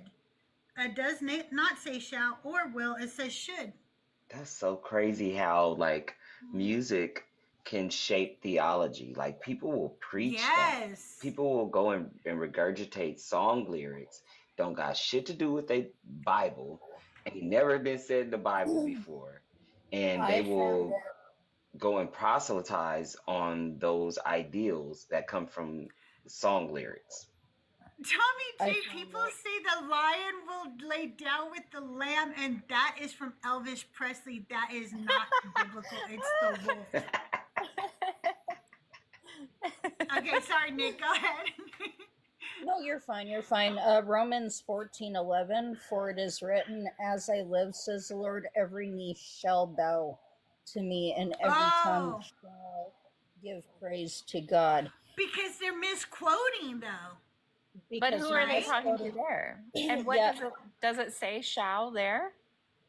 Because when you look at the write-up, it says that it was being drawn from Isaiah and Philippians, so he was misquoting both of those. But this is probably the passage where they get it from, because it says every knee shall bow, every tongue will shall give praise. So that's probably where they're pulling it from, was Romans 14:11. You're right. Romans. It clearly tells me that there are some of us who will never bow. We are made for destruction. So Romans within Romans, contradicts itself. But you're saying that it's referring to the other, so it's a misquote of the other text, so it's still just a threat at the end of the day. Yeah, totally, 100%. And supposedly, and it's supposedly written by the same author. Romans and Yes. Yeah. That's supposedly the same author. Can't even quote himself. That's hilarious. People over on YouTube are cracking me up. Who said it? Jock said, it may as well say your knees will bend over backwards to please Giza. Yes. Hi, YouTube. Yeah, we've got 22 people over on the Deconstruction Junction, then like another, I think 15 over on my YouTube. So we do have people joining us over on YouTube. You guys, if you're a Christian or a believer of the God of the Bible, we're talking to people today, asking them, what if you're wrong? What if you woke up tomorrow and there was something? It doesn't matter what it is. You can tell me what it would be. I don't care. Something that convinced you that you've been wrong all along. Now, I want you to just sit in that for a minute. I want you to think about that. What does that mean to you? Do you feel betrayed? Do you feel angry? Do you feel scared? What do you think about when you wonder, like, what if I was wrong and this God is just as mythological as all the other gods that I think are mythological? What do you do? What do you think? My mom said Well, something. I've thought about what if you were right for 40 years. So now I'm asking you to think, what if you're wrong? So, you know, every once in a while, you guys can sit in the thought process with us. I did that for 40 years. I thought you were right. So now I'm asking you to think, what if you were wrong? You think about what if you're right every day. That's why you're here asking me, what if you're right? That's all you think about. You only think you're right.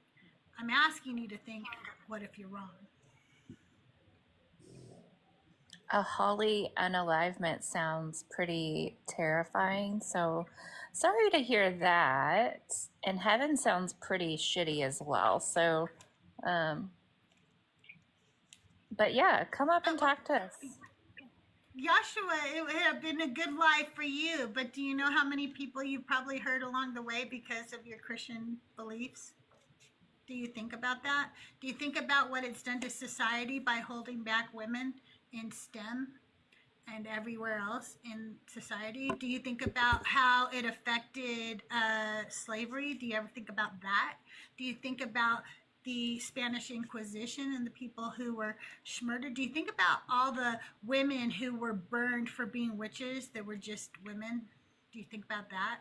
Like, because it's been good for you. It must be nice to be so privileged. Do you think about that? They don't. Probably not. They don't. I promise you, they don't. I just love the way that you say it.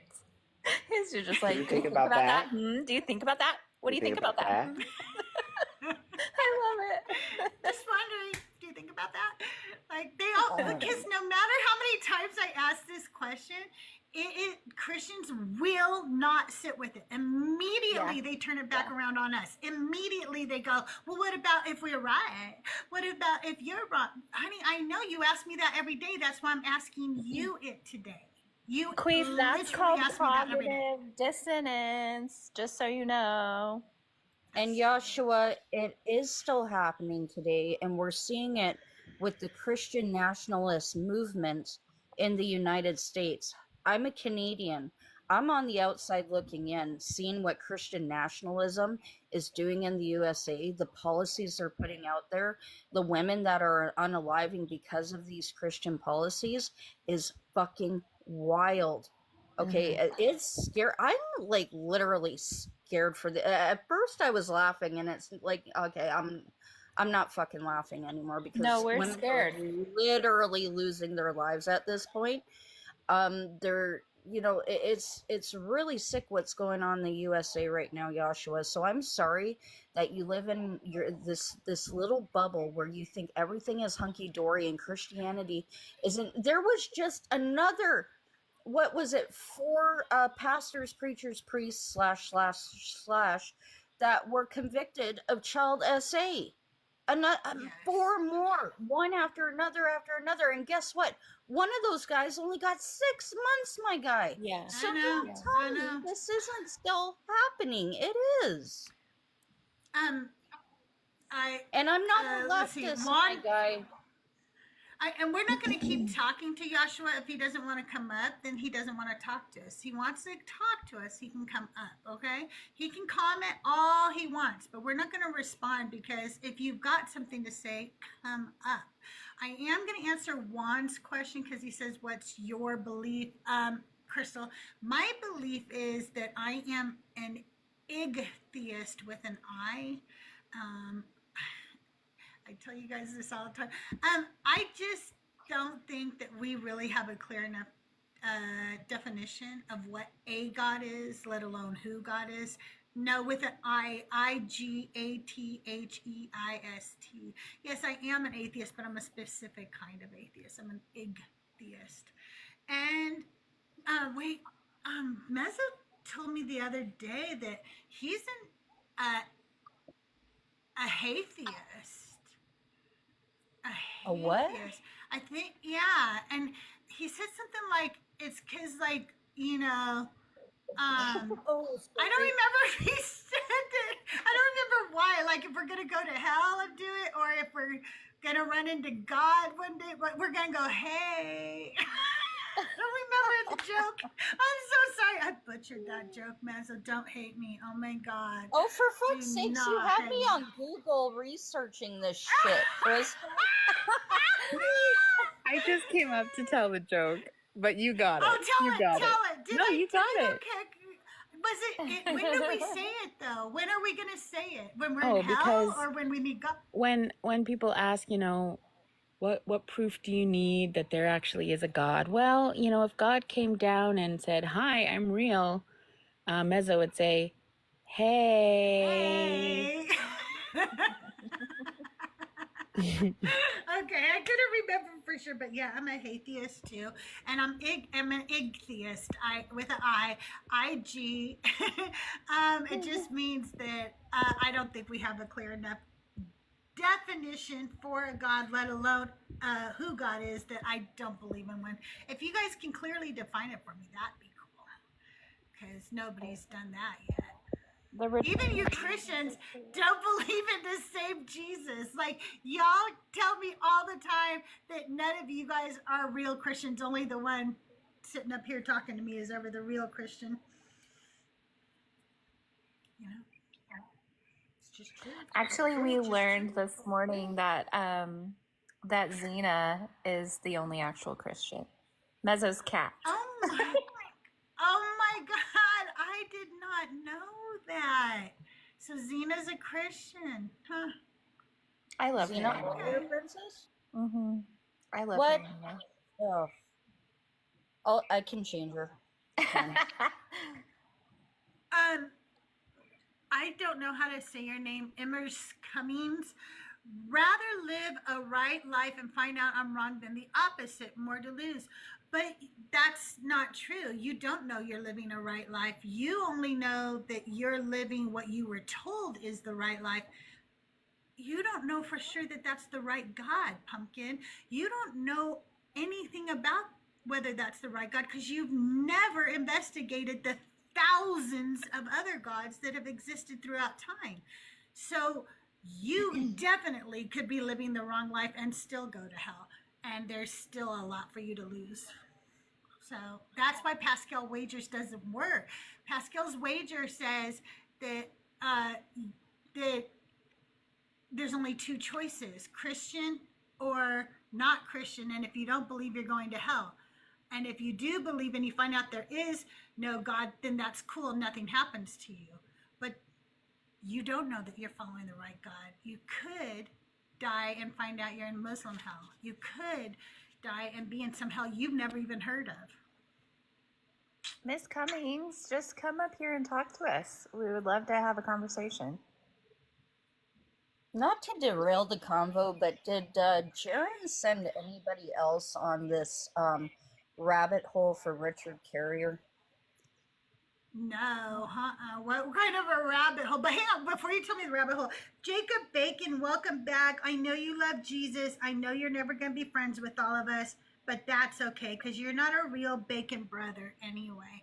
Anyway, go ahead. Is that our YouTube? You're not. We have Yeah, that's Bacon on YouTube? Yeah, Jacob Bacon is over on YouTube, and we were joking about him being one of like Kevin Bacon's Bacon brothers, because like I was talking about how Kevin and his brother are touring right now because they're musicians, but Jacob's never going to be a real Bacon brother. So. Sorry. Hmm. Anyway, Anyway, go ahead, Nick. So, Richard Carrier apparently had 6 alleged sexual harassment charges against him. Now, I had to go look this up. I am on his blog. Okay. I'm on his blog. And he's like going through everything, all 6 allegations, giving the details, and it's like he's literally admitting he's a hoe. Okay, like there's no way about this, but he's also he keeps referring to these people as students. Yeah, okay, so keep in mind, everybody who's listening, these would be college level, uni level students, not underage minors, okay? Not that But it still, makes it you took advantage of students, you piece of shit. Fuck you. but he's It's so hard so to be a student already. he admits that he had an affair on his wife before they opened the relationship up. And these might not be actual allegations, but he's admitting a lot of things about himself that you couldn't waterboard out of me. And I have been reading this since yesterday because a fucking Jaren sent me down this damn rabbit hole. Yes, thank you.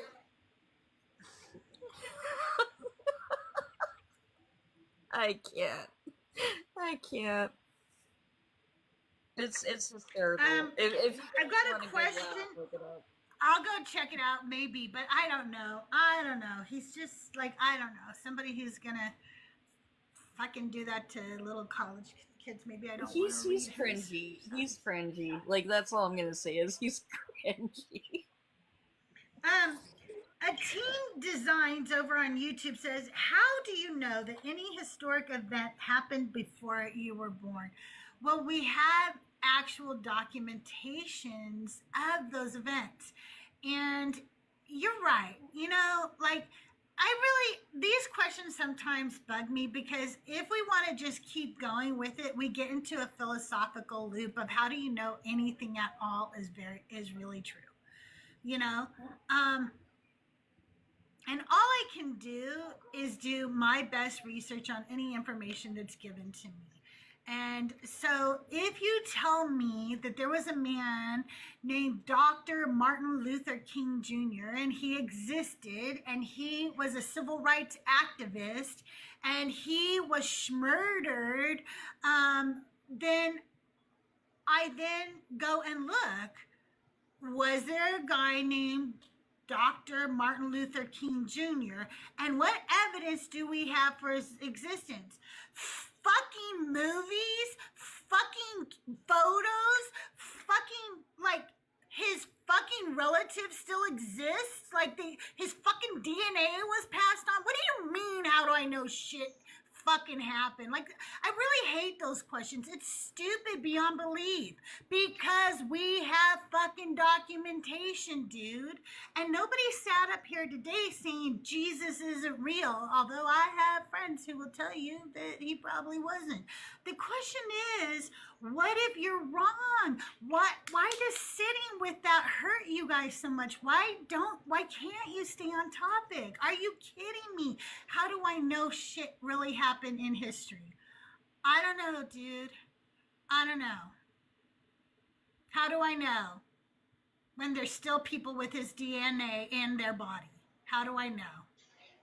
You know what, Crystal, you ready? Let's take it to another level, right? Yeah.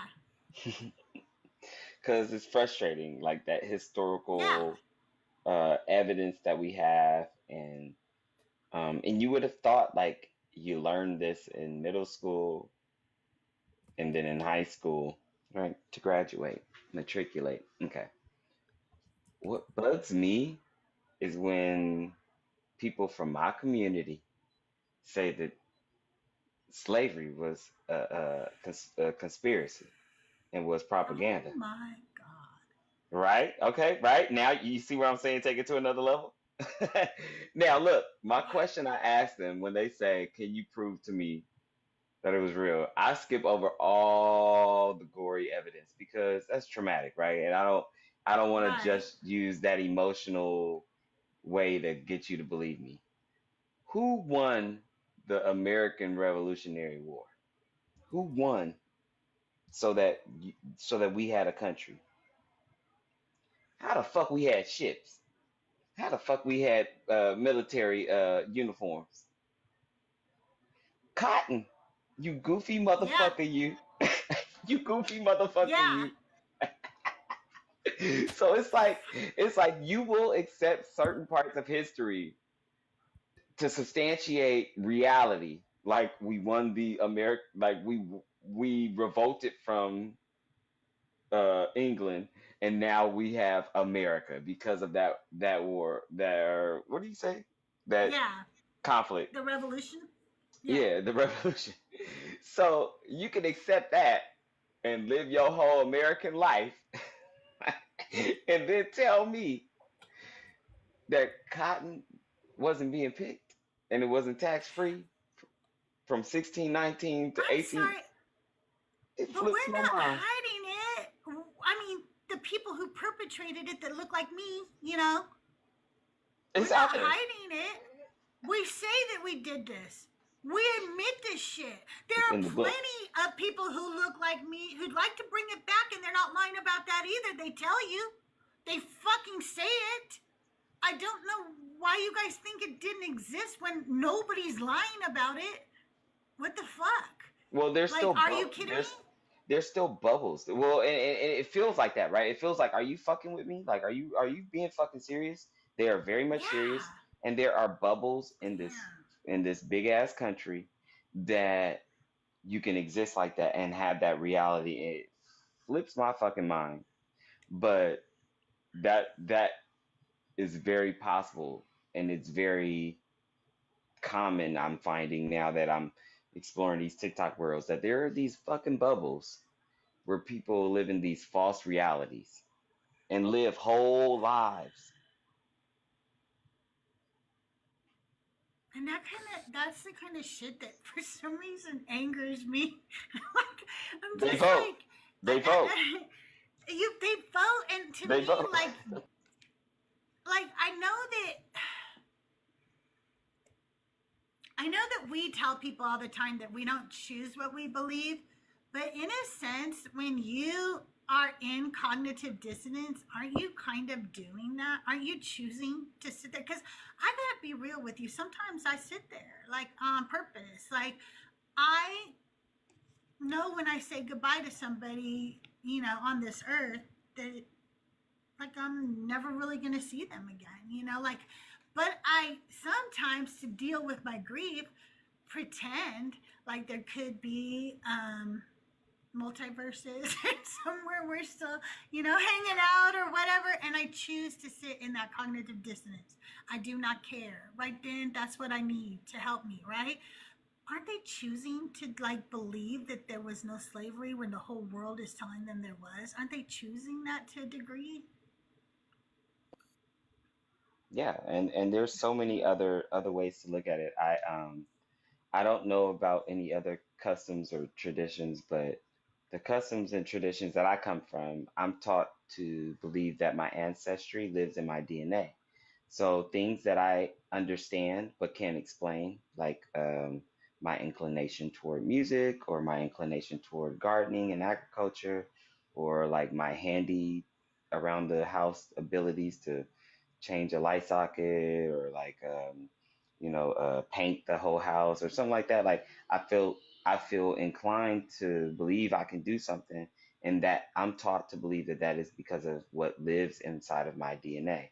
So I might not ever get to see this person again physically, but regardless of my choice, they live inside of my DNA, and I start to see them and act in me because they are part of me. And I don't know that to be true. I can't prove it, but it it comforts me when I lose someone, that they'll always be a part of me somehow. Now, what I think the kind of thing that doesn't comfort me is when it's a friend, when they're not a part of my DNA. Yeah. you know. Whew, and then you just brought tears to my eye because there's a lot of people that I don't want to be a part of my DNA. Ooh, And right. I have fought my whole life for them to not be a part of me. I fought my whole life to be as far away from that as I can. And I just, so for you, like, I'm like, damn, that's really cool. I wish I had somebody like that in my DNA that I could go, yeah, I want that. But sadly, Well, there's and not. I mean, Hopefully, oh my God, you grab my heart every time, Crystal. But I've also heard you say that you are hoping to be the DNA that passes on in your family, you know, and you have family that you're passing on. So yeah, you're working that out, and that's how that yeah. works.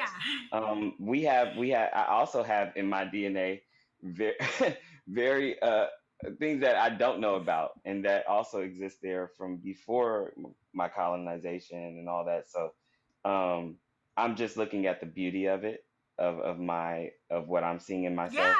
It yeah. more And so has to I do can with see that. it more so has to do with me being a good person. And that's why I'm saying fuck the Yeah. belief. The actuality is I'm out here using whatever it is that I think and believe might be because it's in my DNA. I'm using it for the right reasons, and so are you. Yeah. And you are right. I believe that a lot of times when there's severe abuse generationally in your family, that sometimes it takes several generations to completely end abuse, because I believe that sometimes people think that they are not as abusive as the previous generation, because to them the most, like, maybe painful thing of their abuse was physical, so then they try not to physically abuse the next generation, but they're still verbally abusive or what have you, right? And they just keep trying and trying, and it can take several generations to, like, end those abusive curses. But I hope for my sake that that I've, ended that for the generations to come in my line. And so I hope that, they get some of that from me, that the future, my grandkids and their kids and so forth will be like, no, there was no abuse. There was no abuse in our family.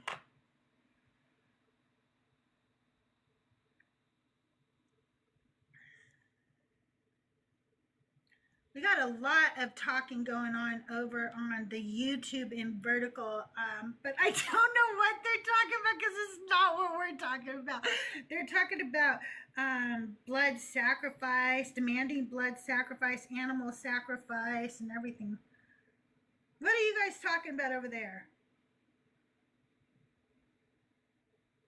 What are you guys arguing about? They're arguing in the comments about blood sacrifice.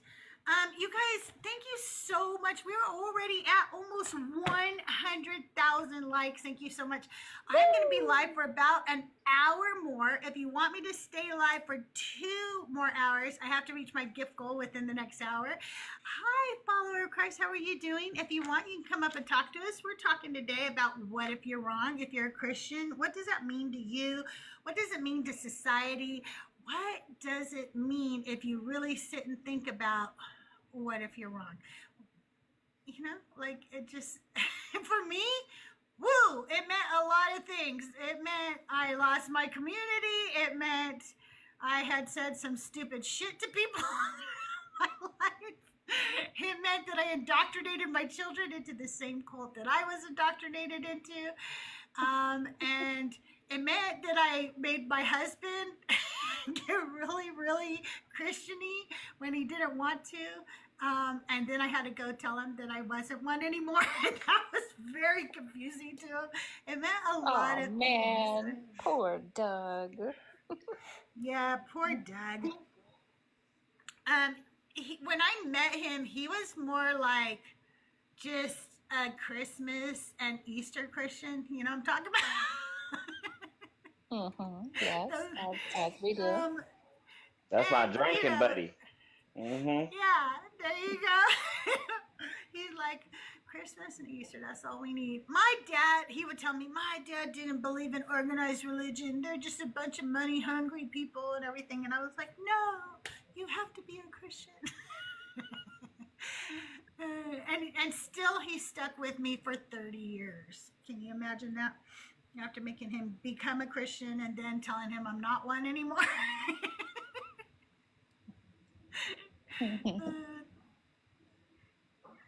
Yes, W. Doug. And we're not talking about the rock this time, okay? Although I do call him my rock. Oh my gosh. Well, we could... He is my rock. Well, and also like a little pat on your back too, Crystal, for being the same woman that he loved, whether you believed in that God or not. You know, that's Wait, kind of are dope. you the same person? I'm the same person he loved. I'm still like the person that he fell in love with. He will tell you, like, well, first of all, I'm hot. So that had something to do with it. Boom. Roasted. Yeah. That was the attraction. I still have that badonk that made him go, hey, you want to go out sometime? Anyway, so I'm still that person. I'm still funny, and I make him laugh a lot. And I'm still smart, like, and I still value educating myself, which I did when he met me. So in those ways, I'm the same. Am I still, look, I think that when you're a Christian, whether you want to or not, you other people, and you are a supremacist, okay? Oh, for sure. And I'm not a supremacist anymore. And I've helped him really deconstruct a lot of that in himself. And so I think that in the sense that I was always just trying to be a better person and a good person, I am still that person. I just found out a better way of doing it now. That's a good way to put it, because I always say I am not the same person. And I mean, I was married as basically a child. So, like, I'm not the same person. But you're right. Like, I always have just tried to be the best version of myself with what I knew at the time. There was just unfortunately a lot of time that I was indoctrinated. And so I was trying to be good, but I was actually pretty terrible. Yeah, because like you were trying to be a good Christian, and you were told being a good person is the equivalent. In order to be a good person, you have to be a good Christian. That is what you're told. That is literally it. You're like, so if you want to be a good person, you have to do these things because this is what Christianity tells us a good person is. It was when I realized that Christianity was wrong, then I realized their idea of what a good person is also wrong. It's not true. And that was a separate thing to deconstruct, right? Like, so I already don't believe in the God anymore, but now I need to realize that this religion taught me to other people in every aspect of my life. And I have to deconstruct each of those aspects separately, if that makes sense. Yeah, for sure.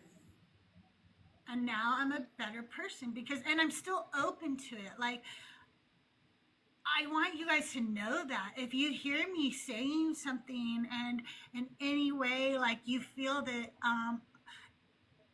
I should deconstruct that, then tell me, because I want to, because I just, you know what?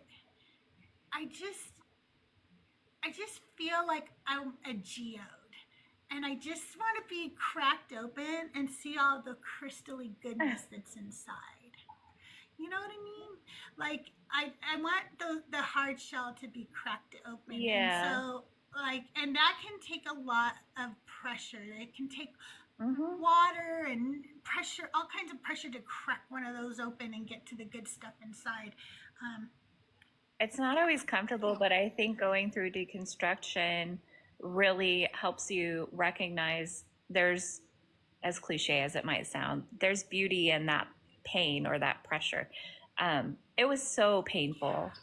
And all of us can relate to that, but I mean, it's worth it once you get on the other side and you realize you're so much more free to love people for who they are, where they're at right now. Just like appreciate all the goodness in them. And you You don't know, have to be threatened that you're wrong. You don't have to be threatened by the idea that, oh, maybe I don't know everything. Because as a Christian, I had clung to the doctrine and it had to be right. Therefore, I had to be right when I was saying it, when I was preaching it, when I was being a witness. I had to always be right. I could not be wrong. And so it led to a lot of perfectionism and, you know, those types of things. So now, like, embracing the fact that, fuck, I don't know shit. I could be wrong. Sure, tell me yeah. all the ways that I'm wrong. Also, Oh, how it's made interesting. me You go, think differently than me. right? Yeah. And it's made me look at things too. Like, for instance, um, it's made me look at social constructs that we have and ask myself if that social construct is actually morally wrong, or if it is probably something that we have put in place due to, colonization or Christianity or some other arbitrary reason, right? And so, like, for instance, I'll talk about polyamory. I have always been taught that polyamory is just wrong. It's just wrong. Okay. You couldn't possibly be in a relationship with more than one person and love them, and they love you, and there not be issues with jealousy and infighting and gossip and God knows what. I don't know what you polyamorous people put up with. No, I'm just kidding. But when I was no longer a Christian, I had to really sit down and ask myself, what is the moral issue with this again? Because if you're consenting adults and you all want to be in relationship with each other, where's the moral issue in that? Mhm. The moral issue is if you do things within that relationship that would harm other people in that relationship. The moral issue isn't being in the relationship in and of itself. But I would have never sat down and took that apart before. When I was a Christian, I would have just been one man, one wife. Yeah. You I mean, know? just a few years ago, if you would have told me that I'd be in an open relationship, I would have looked at you like you sprouted horns. But I mean, I don't know, this is all new for my relationship, and we haven't actually acted on much of anything, but My ex took it as an opportunity to replace me, so I'm monogamous. Well, that's different, I recognize that there's, maybe, I don't know. I don't know. I'm still learning about it all, I guess. I'm not fully educated probably, but I think there's nothing wrong with exploring. And I mean, I don't know if this is fair to say, but I've just always had this capacity for love. Like, I literally love everyone. I can't help it. I just can't help it. Right. And I don't know. And it also made me, leaving Christianity also made me start seeing so many things as a spectrum instead of black and white.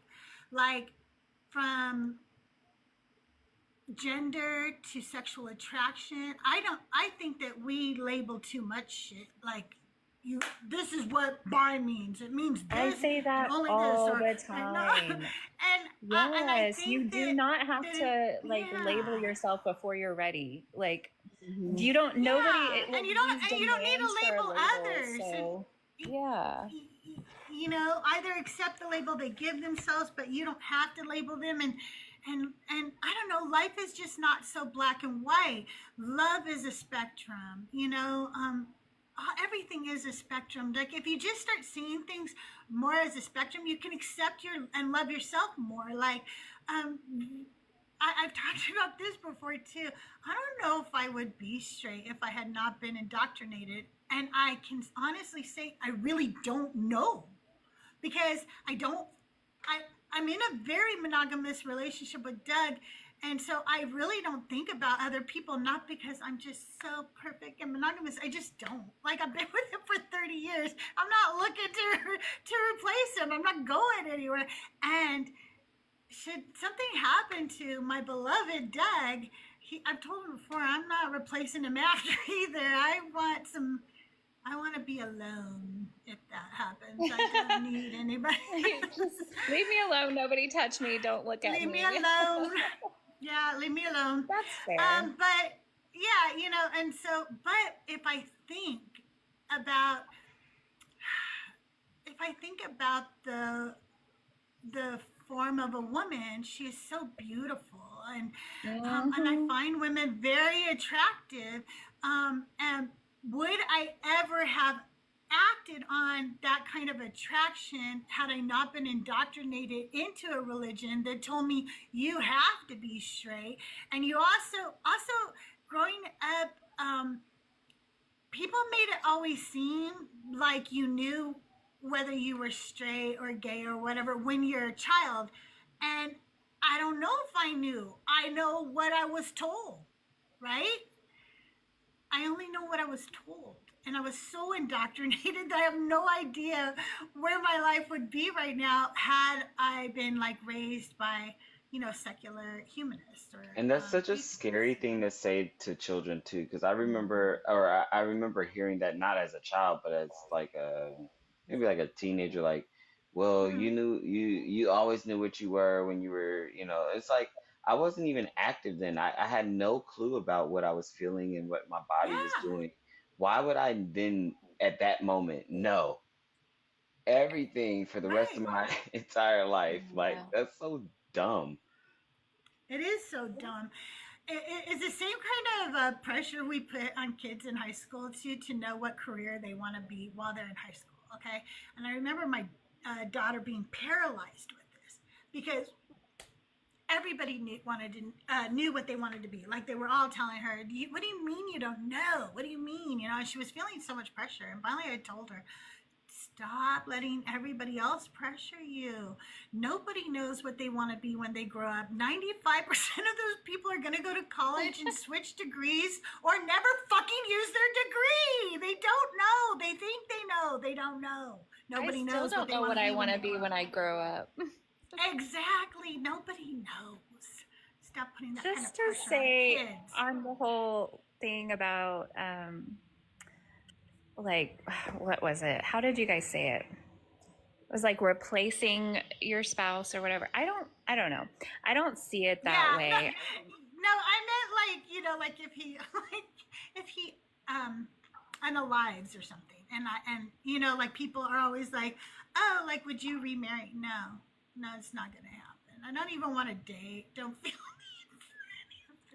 Well, I just mean for me, for our relationship, when we talked about it, it was more of like just making the most out of every moment, because for so long we were so suppressed and we were told like every move pretty much of our lives, and we got married because we were told that we had to, because we got caught having sex. So they were like, well, now you have to get married because naturally you're going to get pregnant. And we had no like sex ed. We had no education.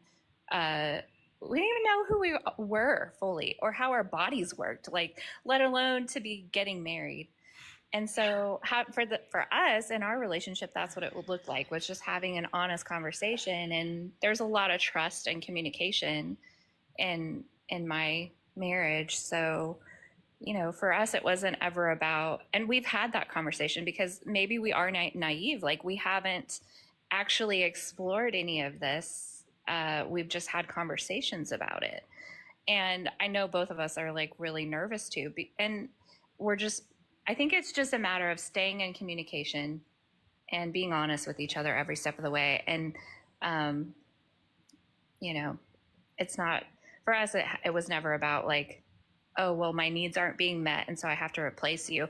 I mean, if that's the case, just leave the marriage, just get a divorce. Like, why be miserable, But like, we do love each other. It's just like, if you're out and about and you find somebody and you meet somebody and you appreciate them and they appreciate you, and then, I don't know. Like, why is that wrong? You know, like that was the concept And that. that's the thing that I had to realize, that just because I was taught something as a Christian, I didn't mean that that was like true, and I needed to reevaluate all of those things. Like, and polyamory was one of them. Actually, you want to know what started me to like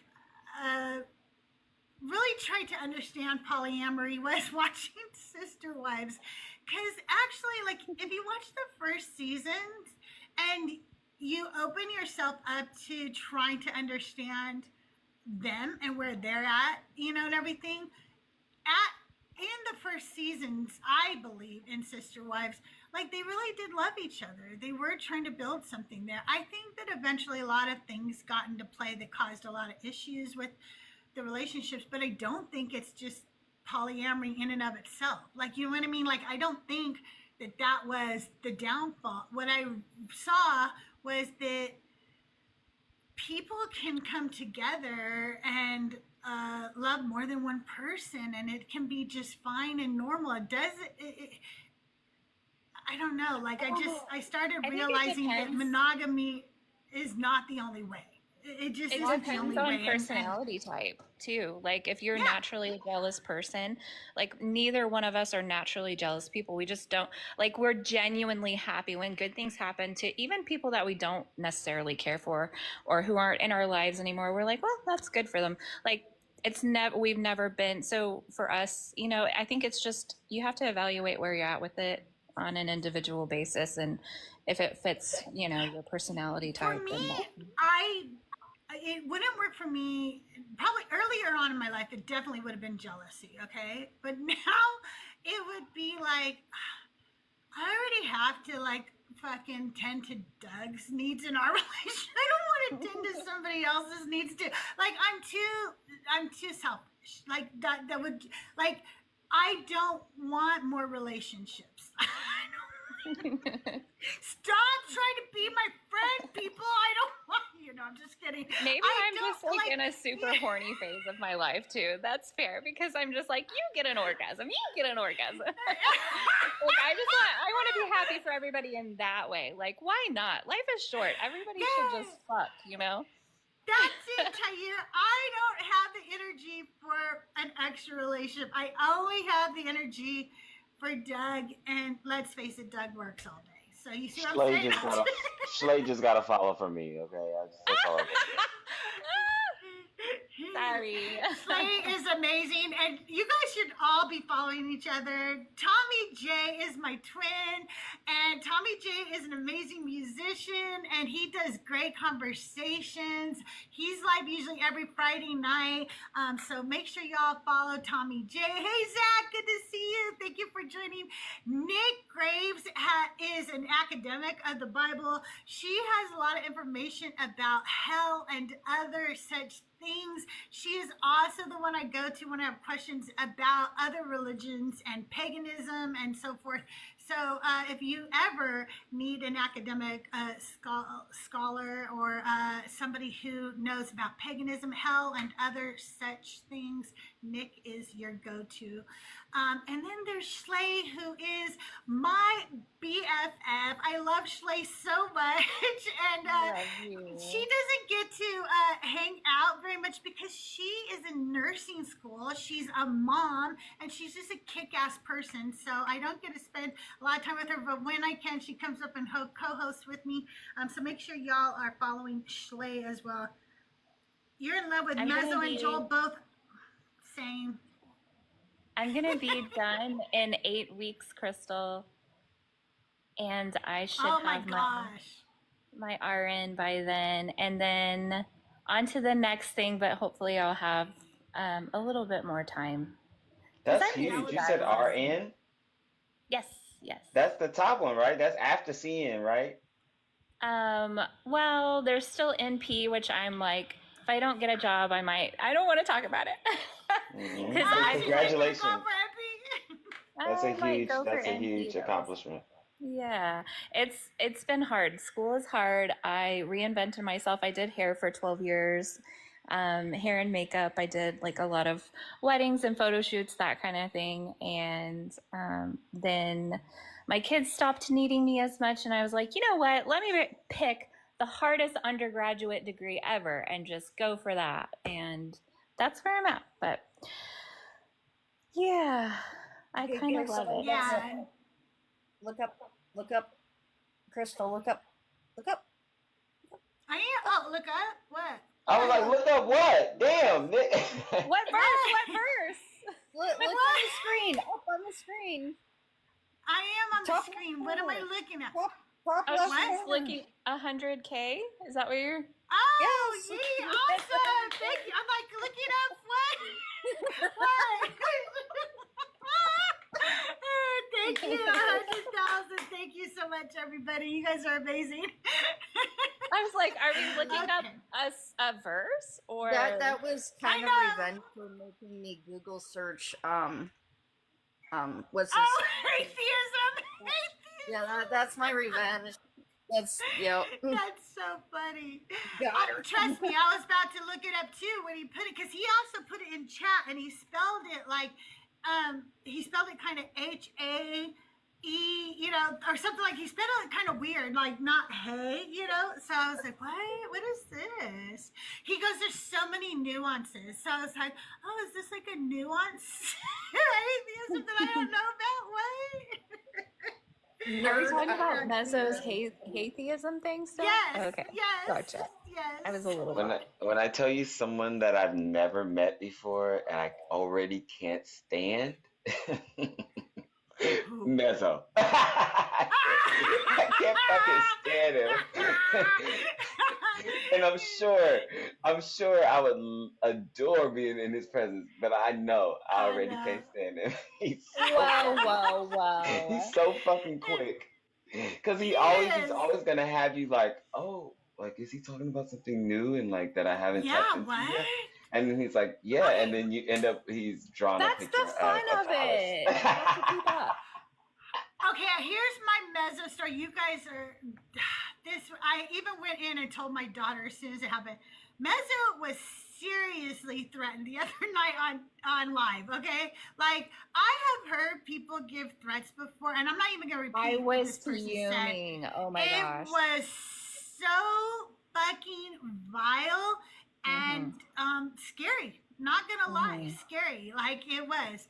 Okay, and then okay, so because Mezzo does joke so much and he's so dry when he jokes, is sometimes you don't know if he's joking or not, and you're like, wait, what? So he's in the middle of talking to somebody, okay, and he goes, just a second, and he turns around and he goes off screen, okay, and I'm not gonna lie, it took a minute for Mezzo to get back, and I'm not gonna lie, my anxiety went, what if, and I started getting kind of freaked out, and I was a little, nervous, and then I Crystal. thought, what if he's playing a joke on us too, though, like, because Mezzo's kind of a jokester, what if he's fucking with us a little bit, and then all of a sudden you hear this eerie keyboard music play, like, I'm not kidding you, it was like, I can't even make it, but it was so eerie, and then he pops in on the screen and he goes, did my cat just jump up on the keyboard? And I was like, fuck. And he wasn't joking. None of it was a joke. None of it was anything to do with what had happened. But it was all just like it all lined up. And because it's Mezzo, you don't know. You never know with Mezzo.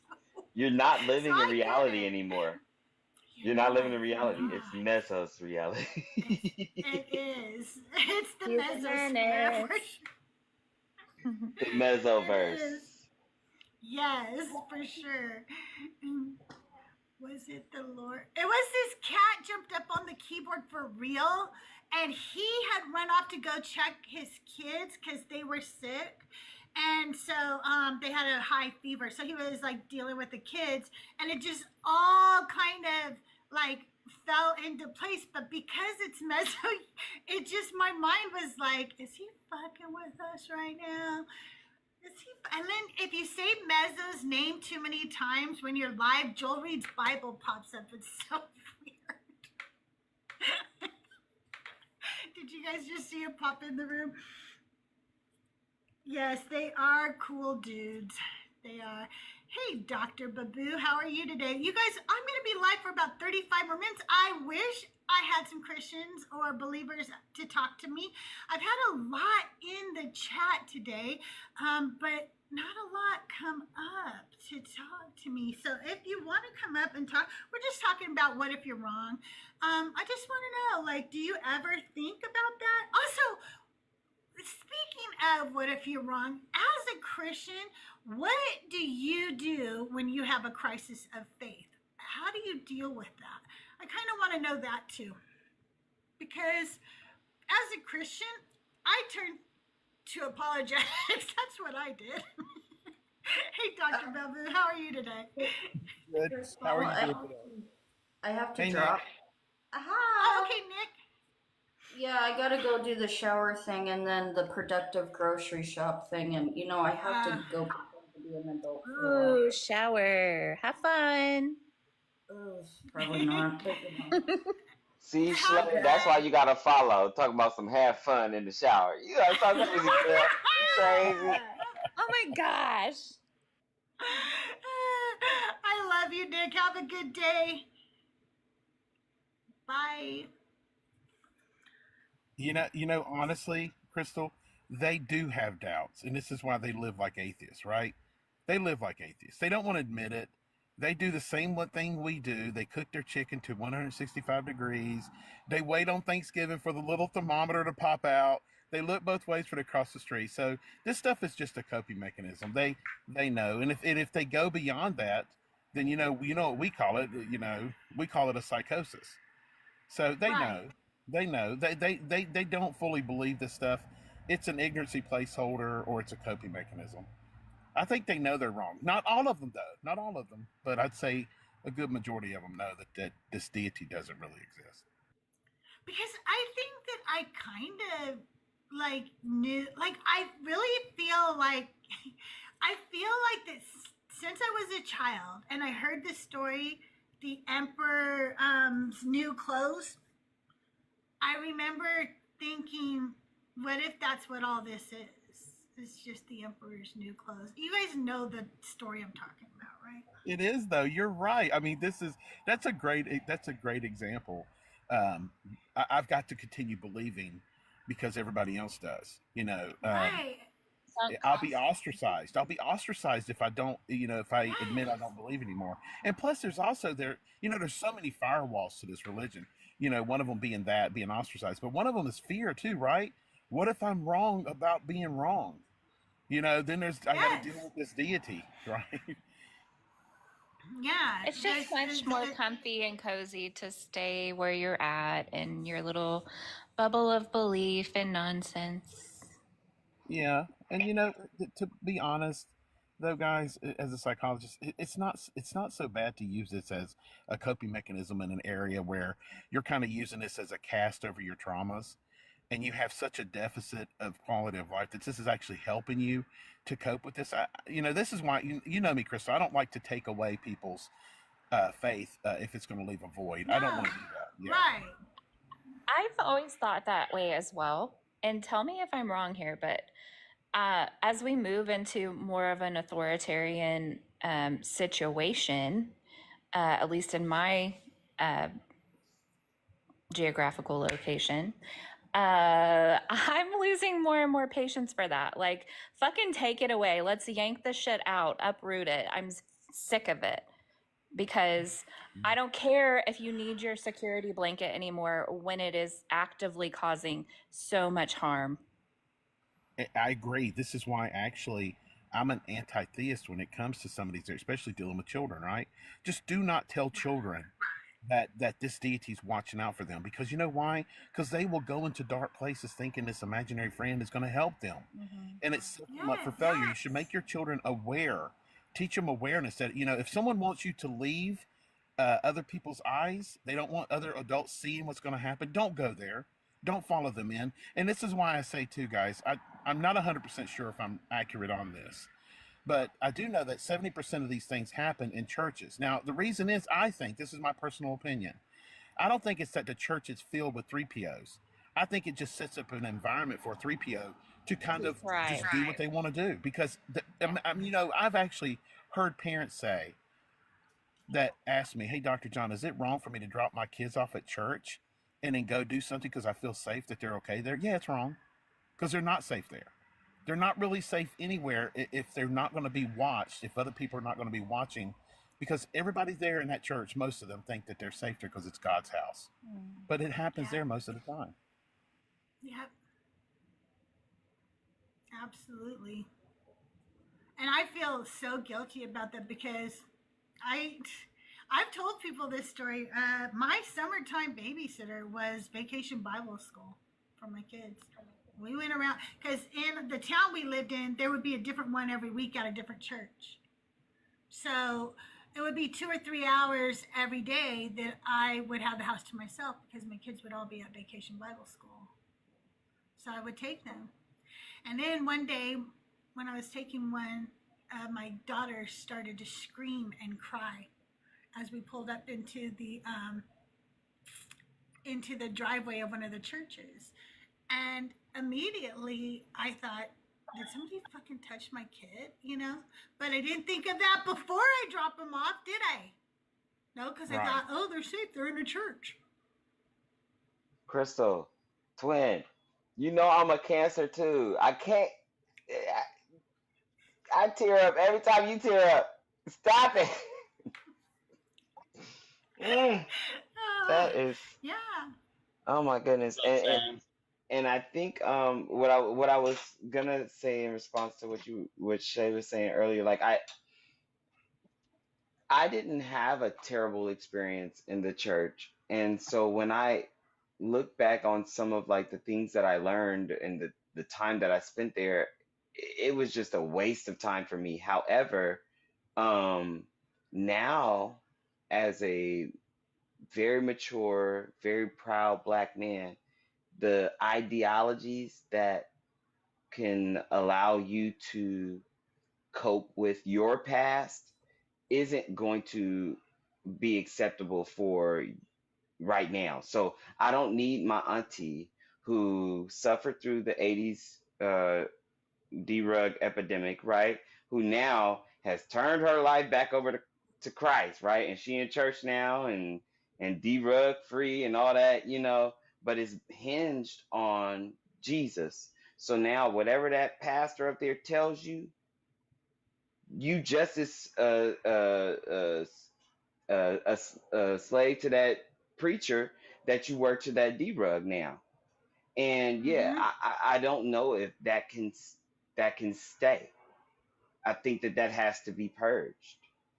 Yeah, and it's a matter of like, what do you do if that is there? I genuinely agree with the idea of you don't want to take away something from somebody, especially if it's the only thing keeping them here. I understand that concept, but like if it's still not good, it's still poisoning them just the same way as a D-rug would, right? If not used responsibly and prescribed by a doctor, and even then, questionable. I digress. But, like in the process of having these conversations, if we come across people like that, it's very obvious that they're in a vulnerable state. And instead of shying away from the conversation, I wonder if we can get creative about ways to help them find healthier options for their coping. Yeah, there is. I mean, this is why I will push, especially if I do create a void, I use Buddhism. Because I tell them, I'm like, because you are right, Tommy, you are right. This is an addiction in another stance. This is a existential addiction, right? I mean, this is something where, and we've got proof of this from neurology about the scarring that it causes in the prefrontal cortex, just like when you have other substances you're using. And this is why you notice people, once they leave one religion, they'll jump to another one, won't they? Then they'll jump to another one. Yeah. It's almost like the same way before. But yes, there are times where you can say, look, I'm a Buddhist without the Buddha. And, there's a good friend of mine. I don't know. I think you know him, Crystal, JTP. JTP's a Yeah. great one. He's a great one to talk about because he actually is using that same concept. If you actually talk to him and you actually get to the crux of what he's doing, you'll understand that he's kind of, I don't want to put words in his mouth, but he's kind of a Christian without the deity. He believes in following Christ as a moral compass, but he doesn't necessarily say that he's a deity. So if you want to keep the Christian attributes, just drop the deity part and say you want to live as if this character may have existed but is not a deity. There's nothing wrong with that. That is a good way to fill a void with someone, especially if this deity has seeped into their super ego or into their limbic system. This is a way to help counter it. I could immediately point out a few things wrong with with Jesus existing but not being a deity. But I track what you're saying.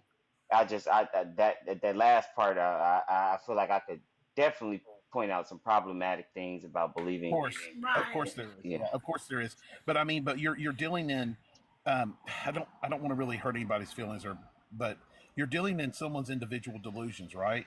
So this is why I don't take the academic approach. I let others take the academic approach. I'm not as well versed in this Bible as others are, or this Abrahamic religion belief system, but I do understand it because I've read it, because I work with kids with religious trauma.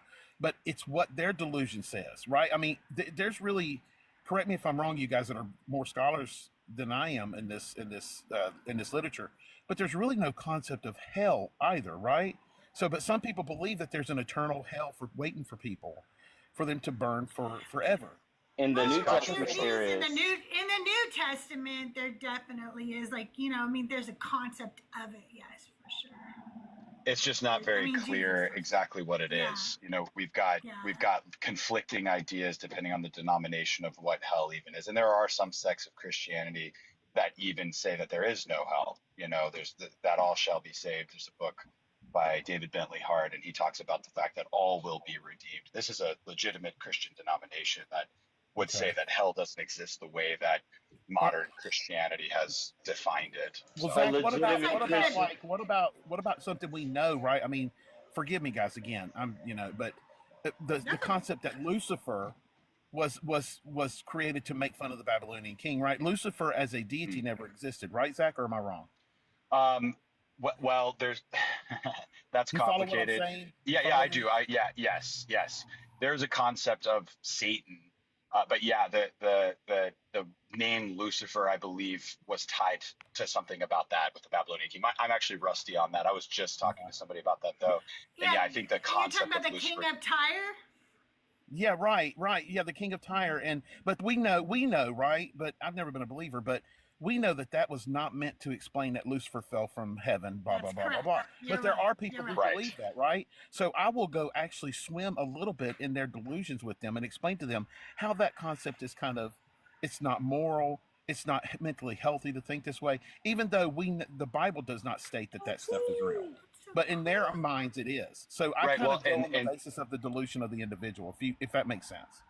Totally. And I think that's wise. It's just so washed with modernity. The last 200 years has really redefined Christianity, and most of the Christians proper, like Reformed Christians, think that they are the most pure form of Christian. I mean, every denomination thinks they're the most pure form of Christianity that goes back to the patristics, and it really is delusion. It's just like they pick their favorite brand. It's like picking a sports team. They just pick their favorite brand and go, this is the most real. And this goes for Jehovah's Witnesses. It goes for Reformed thinkers. It goes for Arminians. I mean, all the Catholics, Anglicans. I've been in talks lately with some Greek Orthodox folks, and it's very attractive to a lot of even people who are tempted to deconstruct. Greek Orthodoxy seems to be an attractive alternative to a lot of the modern evangelicals in America right now, because it tends to go back to tradition and liturgy. It's not surrounding a personality. A big downfall in modern Christian culture are personality pastors, these big names, and we all kind of go with that thinking. I grew up in that, so I'm fairly newly deconstructing, but I grew up at John MacArthur's church. He passed away recently, and it was really sad, R.I.P. But he had a very strong bent on Christianity, and it's influenced quite a lot of people. And all of those people really believe that they have the actual truth that goes back to the original patristics. But I think you're right. I think that there's so much that can be explained on an internal critique level that blows up all of the delusion out of the water if you actually just honestly take a look at it. If you look at it in its original context, you're doing proper, hermeneutics on each passage, then you're going to start to realize, like, one thing that started to really shock me that was toward the beginning of my deconstruction is the lack of prophecies being fulfilled, and the lack of prophecies even being attributed to a Messiah. You grow up in America thinking that, like Isaiah 7, for instance, is a prophecy about the Messiah having a virgin birth and or coming from a virgin birth, and it's certainly not talking about that. It was just a mistranslation from the New Testament authors. Same thing with Isaiah 53, Right. where it's talking about the suffering servant, and we've attributed that to the Messiah. And even Christian scholars will admit that it is talking about Israel in the Right. thrust of the passage, but then they'll apply some kind of double prophecy to it, and it's just silly. So It is. there's It a really is. yeah, so there's so many things like that throughout, and then now we've got new data that's showing us issues with authorship of the Gospels themselves, and historical anachronisms. I mean, we've got just a massive amount of data Tons of them. that Christians are just ignoring that Yeah. really blows a lot of their modern ideas of reality out of the water. Because my goal is, Zach, honestly, my goal is to get them into the kiddie pool of delusion, right? To get them into the kiddie pool. And that's where academics gets them completely out of the water completely. Brings them up on dry land of reasoning and understanding.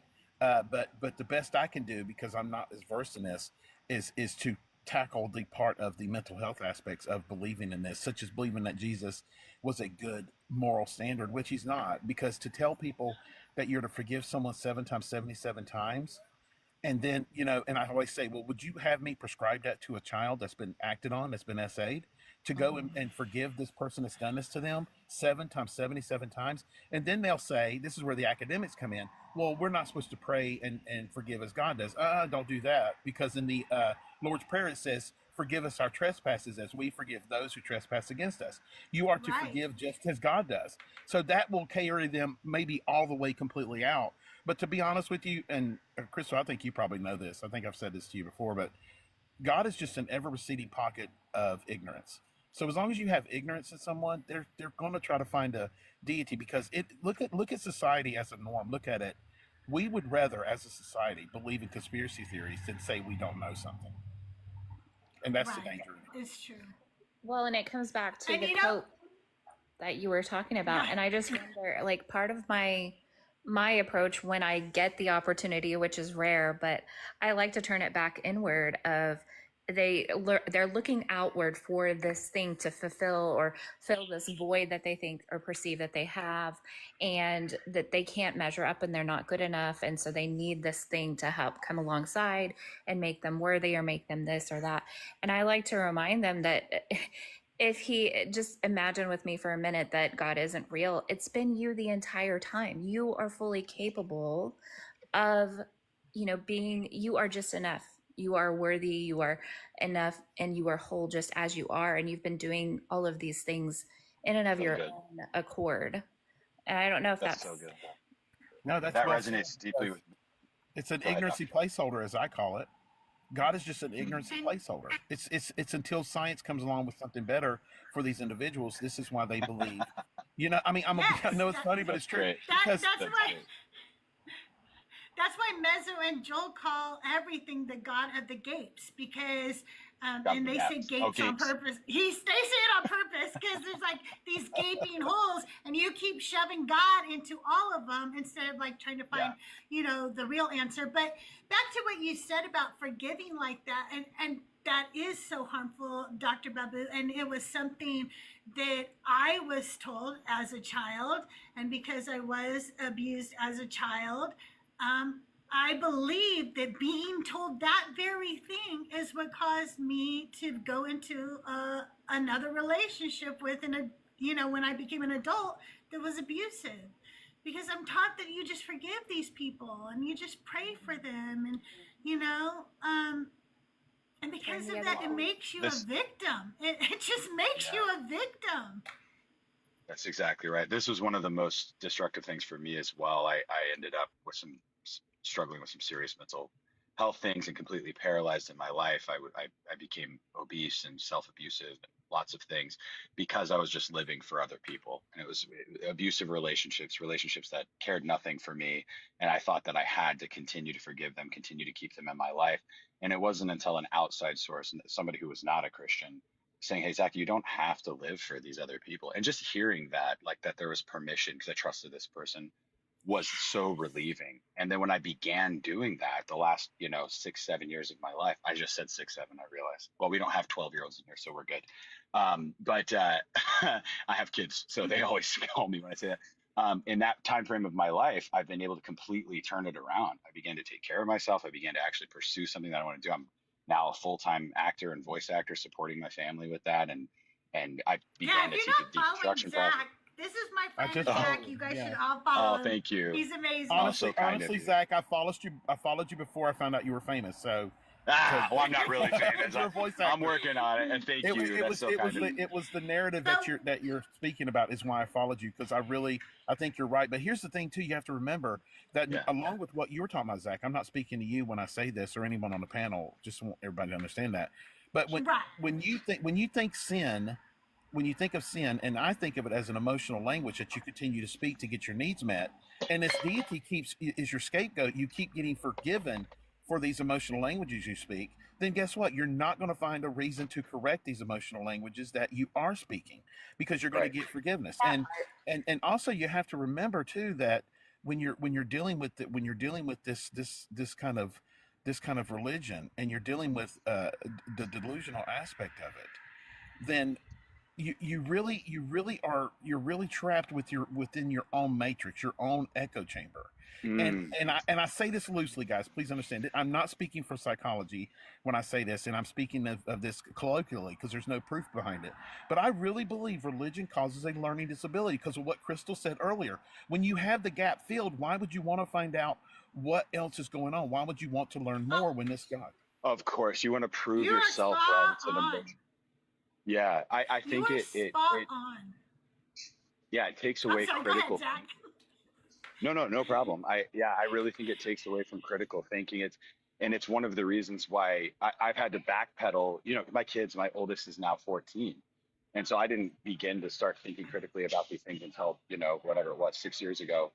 And I didn't really start deconstructing until the last few years. So now it's like, oh my gosh, have I done my kids a disservice? And fortunately, they're super smart and they're asking awesome questions now, and things are turning around. But it causes, like you said, it causes them to have this like identity bound up in this emotional thing, which is why it's difficult to talk to a lot of really, fundamentalists or hardcore believers, because they feel like you're attacking them when you're saying things like, hey, we don't have good evidence that Jesus existed even, or hey, we don't have good evidence that we actually have, that we know, whatever it is. They take it personally. It's like, no, we just want to think critically about this, and we're seeking truth. And they're like unable to do that. It's crazy.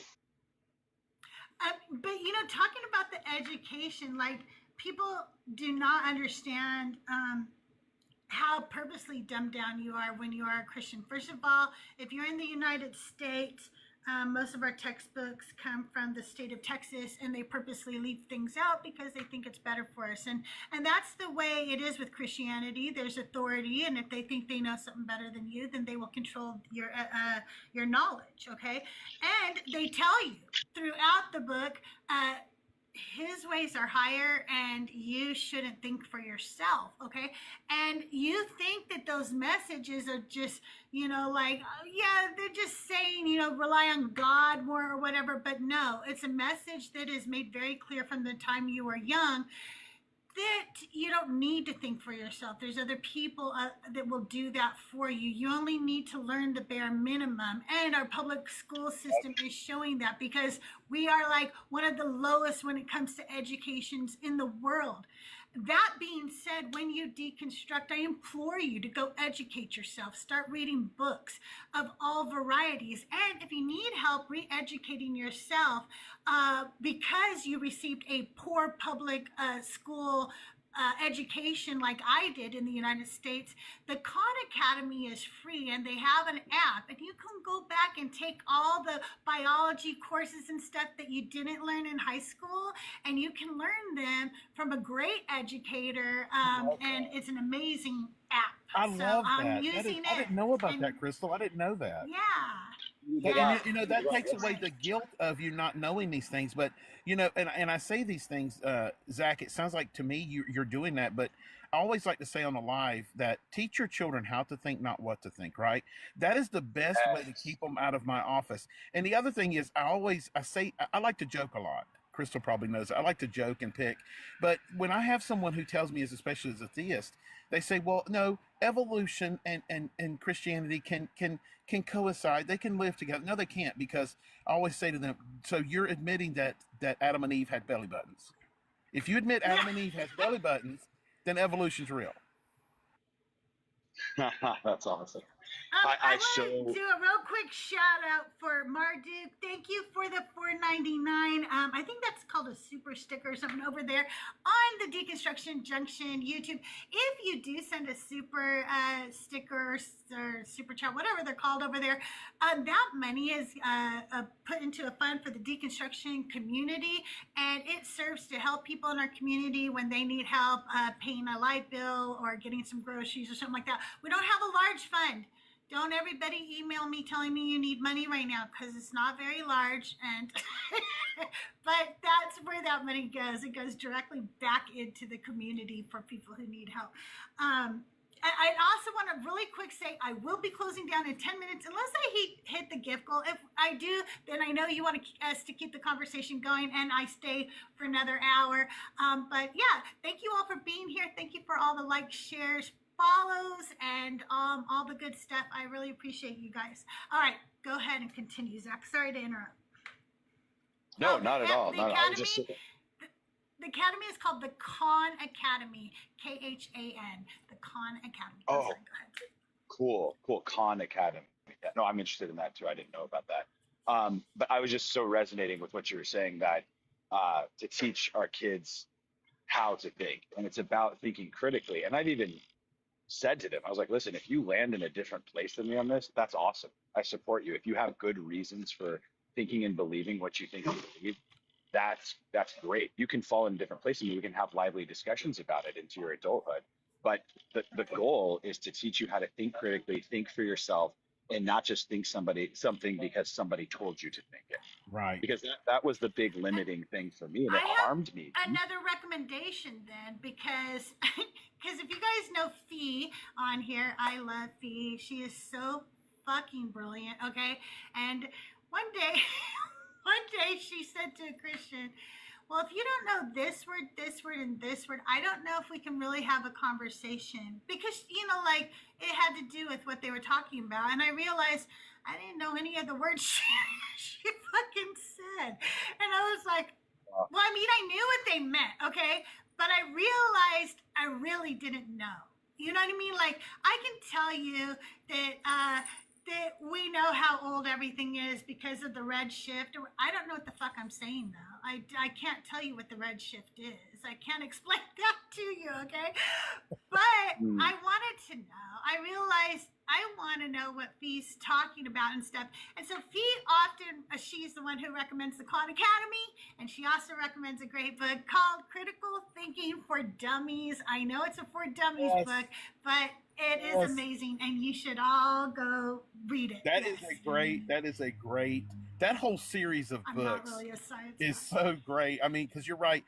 You're right. There's a lot of things that we don't understand. And here's what also, Zach, along with teaching your children critical thinking and conflict resolution, also teach them that it's okay to say, I don't know. To not, because we are just, this is innate in us. This is through our evolution. We think this, that probably at some point there were two people standing in the tall grass. You could say they're males or females, whichever suits you. And there was one who probably had pure cognitive thinking that really was looking for the data. So each time that the grass would move, they would just wait for more data to find out if it was a predator, but the one who said that it was always the predator ran. They survived. The other, sadly, was removed Yes. from the gene pool. We have to push back on this this cognitive error that we want to feel it with our creativity and imagination to feel better about it. I push back every day, guys. When I get to the point of that I don't know something, I'm not going to insert an ignorancy placeholder to make me feel better. I'm just going to say I don't know. It's good to teach children that also. 100%. I agree. I think we don't know, and it's okay that we don't know. And that was a big shift for me in my own journey, because in Christianity, we know, we have 100% certainty. It comes from God. And it's like, that is insisted upon. And then because that's their framework, they go, well, what's the alternative? Huh? Like, you don't know. It's like, exactly. We don't know. Neither do you. That's the idea. And I feel like that's one of the big breakdowns in these conversations, in these deconstruction spaces, when we're trying to talk to them. And it's okay to be wrong. Say, oh, I was wrong. It's okay to say that, you guys know, but you will not drop dead. I promise you it doesn't happen, because I say it a lot, and it's okay. You know what? Every time like somebody proves me wrong on anything in my life, I get to learn something new. I get to change something about me and become better for it. And if you teach people to say, I don't know, especially when they're children, I don't know, and I'm wrong, then that means they're going to be more open to learn. But if you shame them in those two things, they will not be as open to learning. And that causes damage to children when people do that. And this is why I claim that this deity, if he really does exist, he is the worst communicator in the history of communication. Because I even ask, like, theists will ask me, and I'll always do the disclaimer, Crystal and Zach and all you guys. I will always say, look, that's not within my wheelhouse. So do you want me to lie to you to make you feel better? Yes. Or do you want me to tell you the truth? Well, tell me the truth. I don't know. I'm not an astrophysicist. I cannot tell you what happened before Planck time in the expansion theory. I understand why we have red shift and blue shift and what that means, and can explain a little bit about the expansion, but I'm like you, Crystal, that's not my wheelhouse. I'm not going to try to elaborate on something. You know, you want to talk about psychology, I'll bore you with the psychology if you want to talk about that. That's my field. But outside of that, yeah, I'm not gonna expand on that. You know, by Tommy, that was for Tommy. In case you all were catching that kiss, that one was for Tommy. No, I think that, first of all, like, I'm not a science person. I'm telling you, the public school system failed me, because I think I would have been, like, mad into science had they done more with women and teaching us science in school in general. But I wasn't, and so I don't understand a lot of science things. Now, if I want to learn something so that I can explain it to other people, I will do that. There are things I learn because I do want to know them that bad, but because a woman of a certain age, I realize I only have so much time left on this planet, and I have realized that means I only have like so much time left to learn some things, and so I prioritize the things that I sit down and dive into. I realized when doing this, that I don't give a fuck where we all came from, because I don't think we're going to know in my lifetime. I don't think the actual 100% answer will be in my lifetime. So why am I going to spend one more minute studying that when I can learn Greek instead? But the truth is, Crystal, if we do find it out, it's going to be through science, not religion. Is what we're going to find. Like abiogenesis. Yeah, look into abiogenesis if you want to. It's not fully a theory yet. It's more of an expansion on what they think is going on. But you can find these answers. This is why, you know what? Don't look up into the sky, the night sky, and think that you're reaching for ambrosia, right? Just look up. You're thirsting for knowledge. You want to know things. Research it. Find it out. Don't take into the deity aspect of it and say, this deity really mesmerizes me with all of his majesty. Don't do that. Look at the universe and look at it as the beauty of the knowledge that we can find, and there's spookiness inside this too. There's it's not an existential thing, but well, it can be if you go outside of thought. But there is answers to things that we don't know. But you're right, Crystal. We have to be more comfortable with the fact is there may be things we may never know, especially us in our life. Right. And that's okay. Also, while we're speaking of educating ourselves, I want to remind everybody, because sometimes you just need that reminder. You guys need to go and make sure that your library card hasn't expired and renew your library card, and then download whatever library app your particular library uses. Some use Libby, some use Cloud Library. There's different ones, but you can get a wealth of free information right on your phone from places like your library for free, okay? And it's just like wild to me that people forget to renew their library card. So get the Khan app, get the Critical Thinking for Dummies, and renew your library card, and then download Libby or Cloud Library. You guys, I'm going to go ahead and end the live for today. I want to thank you, Schley, for being here. I know you're super busy. And Dr. Babu, it was so good seeing you. Haven't seen you in a while. And Zach, thanks for coming up. Join me anytime I go live. Thank you three for being here. I really appreciate you guys. Good to be here, Crystal. I love and adore you. I'll talk to you soon. Yes, Okay, Crystal, I love thank you. you for letting me come up. So hard, love And you. understand that what you're doing, you are making a huge, huge difference and an impact in people's lives just by doing these lives. Thank you so much. Nice to meet you, Zach. Thank you Nice so to meet you much. guys. Nice to meet Bye, Nice to meet you everybody. too. I'll see you Much around. love, everybody. Bye. Have a good day. I'll see you guys